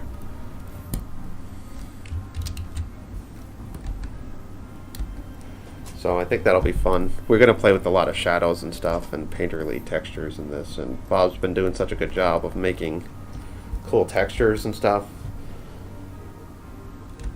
So he'll be fighting amongst them, and then they'll all hop on him. 3D looks boring. Disney looks good. Most 3D's trash. Yeah, I don't know. It's a medium. I like Incredibles. I thought that was a masterpiece. I didn't find any. I found 3D mesmerizing and stuff, but I think that could have been done traditionally. It all comes down to storytelling anyway, I feel like, or driven characters, or whatever the word du jour is of the day. But no, at the end it's just a medium. It just, for us, it would take so much. You got a guy who does rigging, you got a guy who does modeling, you have 15 people before that's just doing sketches, and then all that stuff, and I don't know where people find the money to make 3D.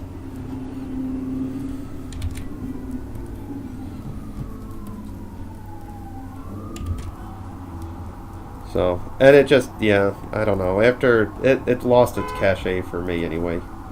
Though I appreciate the people who do it. I think everyone who does it has a lot of talent, but it's just something that doesn't really interest us.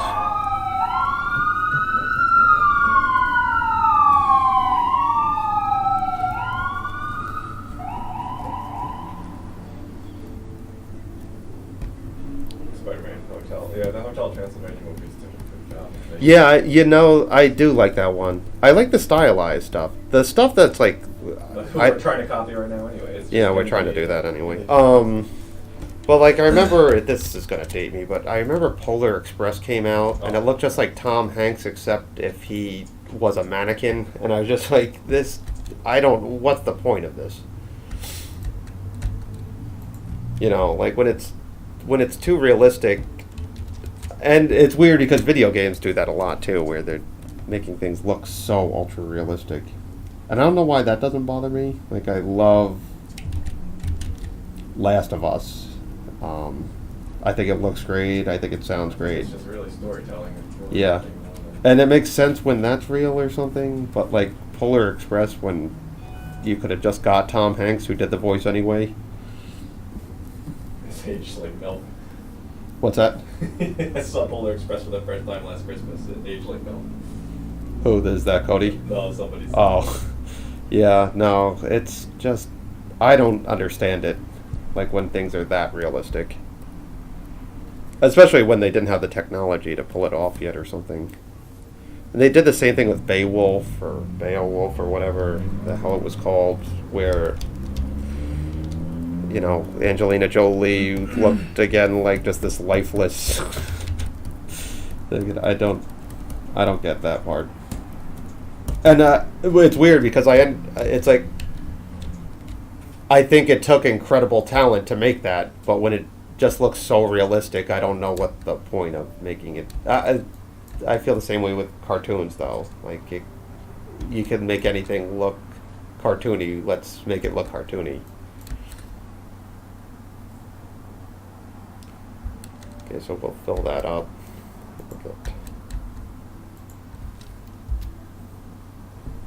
Get tackled. All right, this.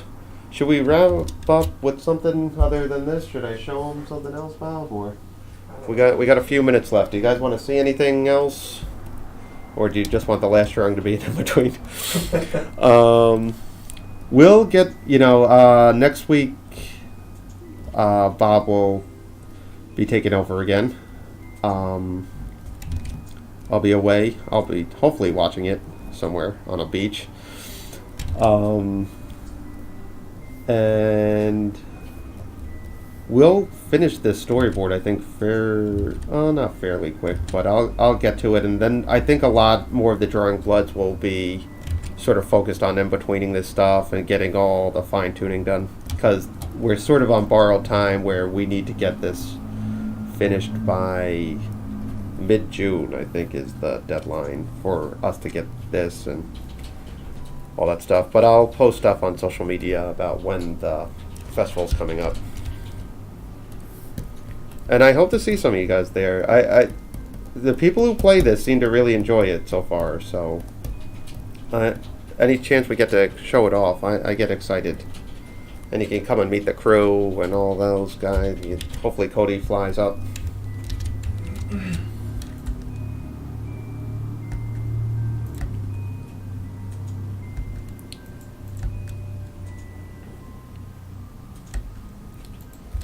I'm going to end on a nice drawing here. We're breaking the 2-hour rule, but it's our rule. Might as well just stay on a little longer. Yeah, I can do this for a little bit longer. Yeah. I'll finish this. I'll finish this part. People are showing up. More people show up later in the stream anyway. Oh, really? Yeah. Wonder if I got any emails from... I hear my emails going nuts. Oh, just so you can check it. Yeah, I'll check my phone.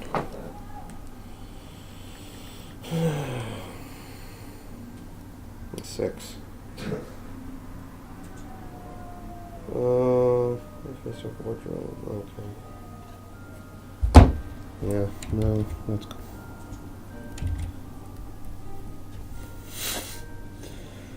Oh. Perfect. Just like mommy used to. Oh boy, and another. Just like my mammy used to. Oh my gosh.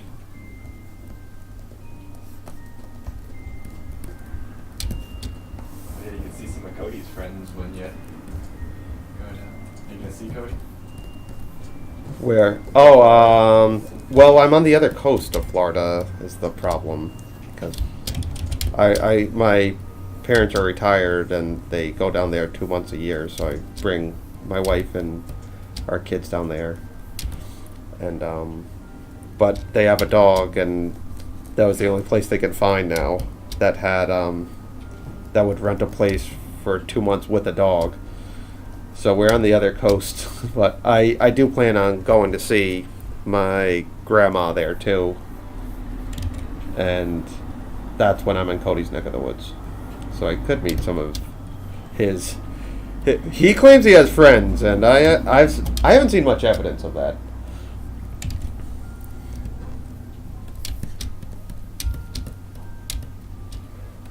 Oh man, let me just check this. Don't people know I'm trying to draw? Free drawings.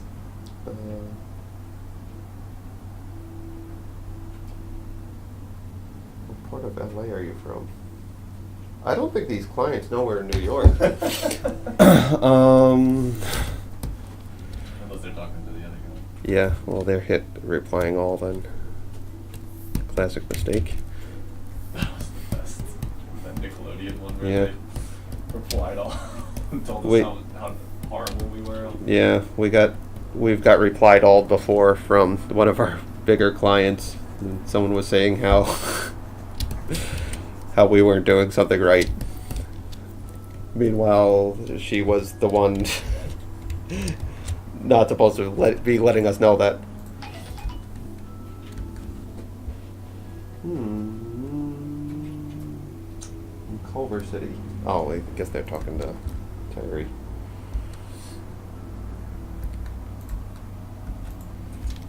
So, and we got another job offer from Jake, but the title is super low budget, so I don't think I will be answering that this weekend. Super low budget. Yeah. That's a great way to start. That's not. Every What job do we take that isn't super low budget? Is what. It's weird being busy and poor. That's animation. That's it's the Exit 73 way.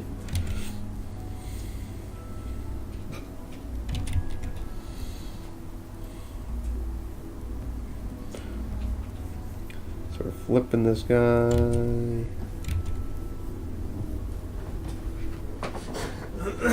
The same problem. Yeah, it is a problem. It's funny because people always want us to work, which is interesting, but they never seem to have the funds.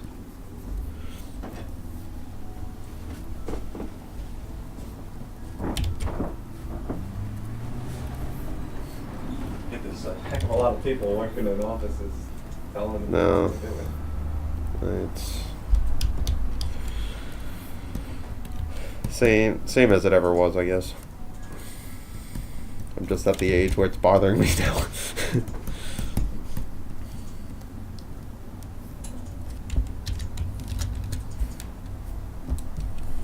Alright. We'll get the backbreaker. We'll get to the backbreaker.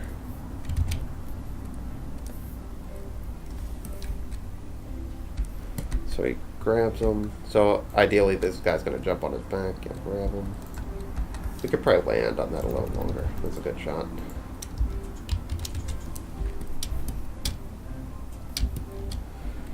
Scream into the heavens.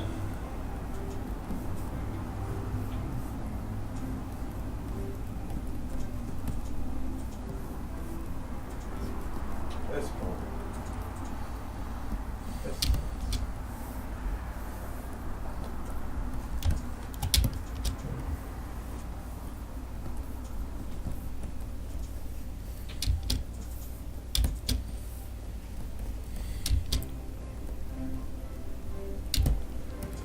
this guy's flying up here. This will be another shot I'll probably extend, just because I like these kind of more dynamic angles. So we can have we can have the moon here and stuff. And I think it'll look really cool, and we'll do some fun lighting.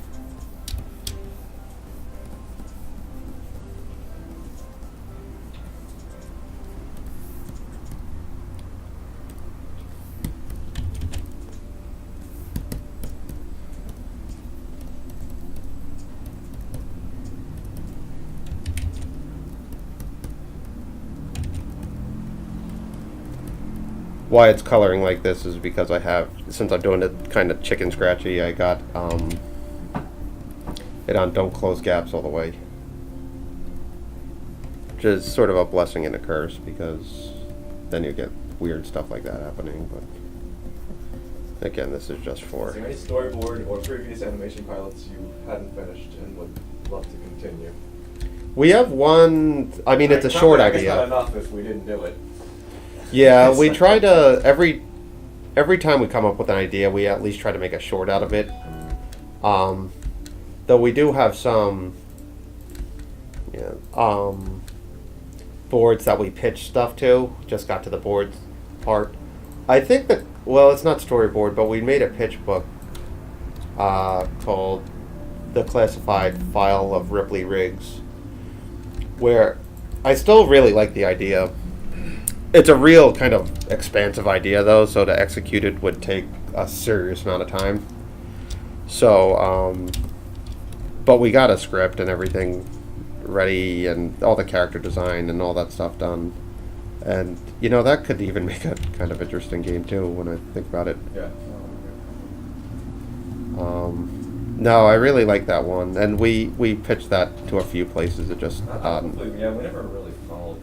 Well, who did we pitch it to? Amazon? Yeah, I And think just Amazon. Right? just Amazon? Oh, no, we pitched it to Nickelodeon, too. Yeah, Well, you might as well. well, yeah. Yep. Yeah, that one would be pretty tough. No, it's serialized, so that's always a bad spot to pitch kids cartoons. They don't want that. I think kids want it. Well, Amazon just wasn't hearing anybody that wasn't, that we were told right off the bat, if you're not famous, you're not, No. don't bother talking to us. No, they started off the conversation well. It's like, well, we give a lot of notes. I was like, do you want to hear the idea before you tell me it's not good enough, or? You've done a lot of client work too. It's amazing how they know. No, they know how many rounds of notes you gotta get before they even say Yeah. anything.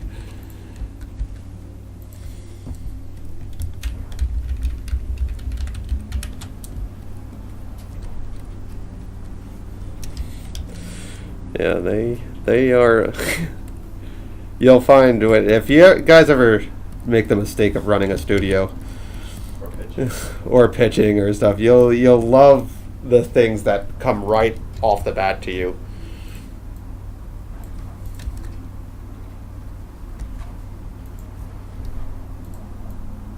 We don't really watch cartoons. Not big fans of cartoons anymore. I mean, I watch stuff with my kids, but nothing. They're so young.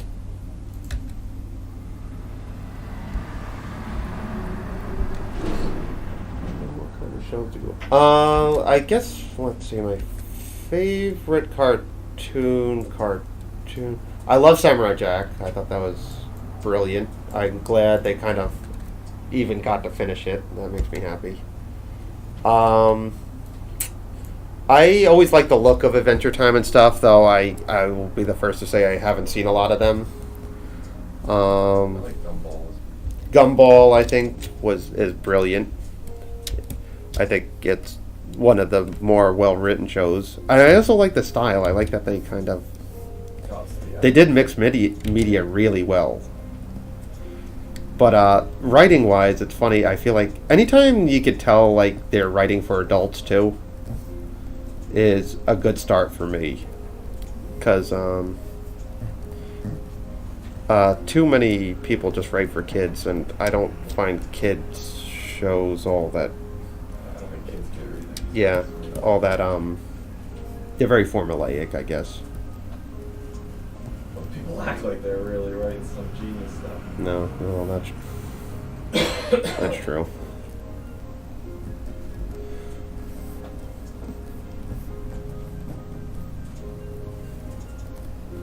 This guy's coming from this end.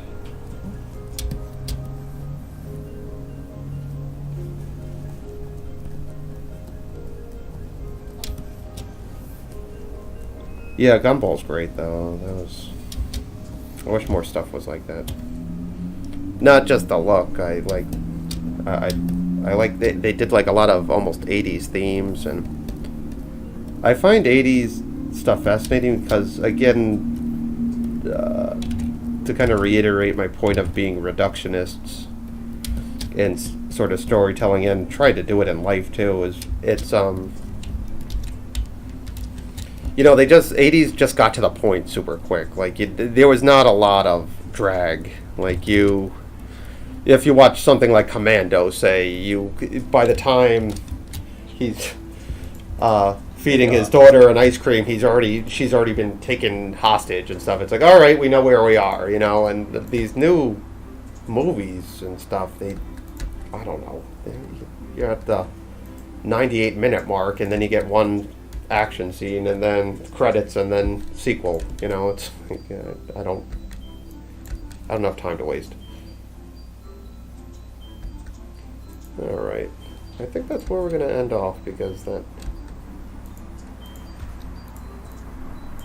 So we'll watch down the whole thing. Get the 15-second mark. We'll get the notes from the dudes and see where we're at. So let's watch it now. You can see how much I cleaned it up differently.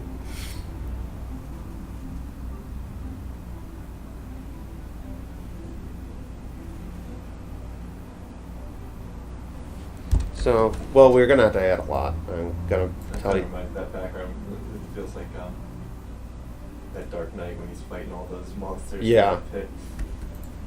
Well, we're gonna have to fill this one with a lot of vampires. I feel like that's the only way we can get it done. Can you bring pizza home for the boys?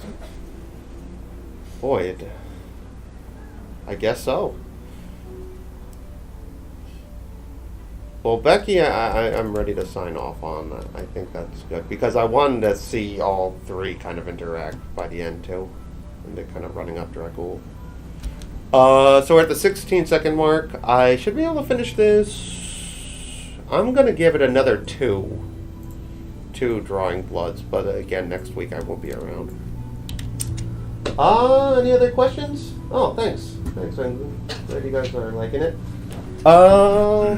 Let's see, we'll wait around to see if any other questions, and I can start writing some of these emails. Oh, no White Claw today. I went out with my friends 2 nights ago, and I'm feeling it.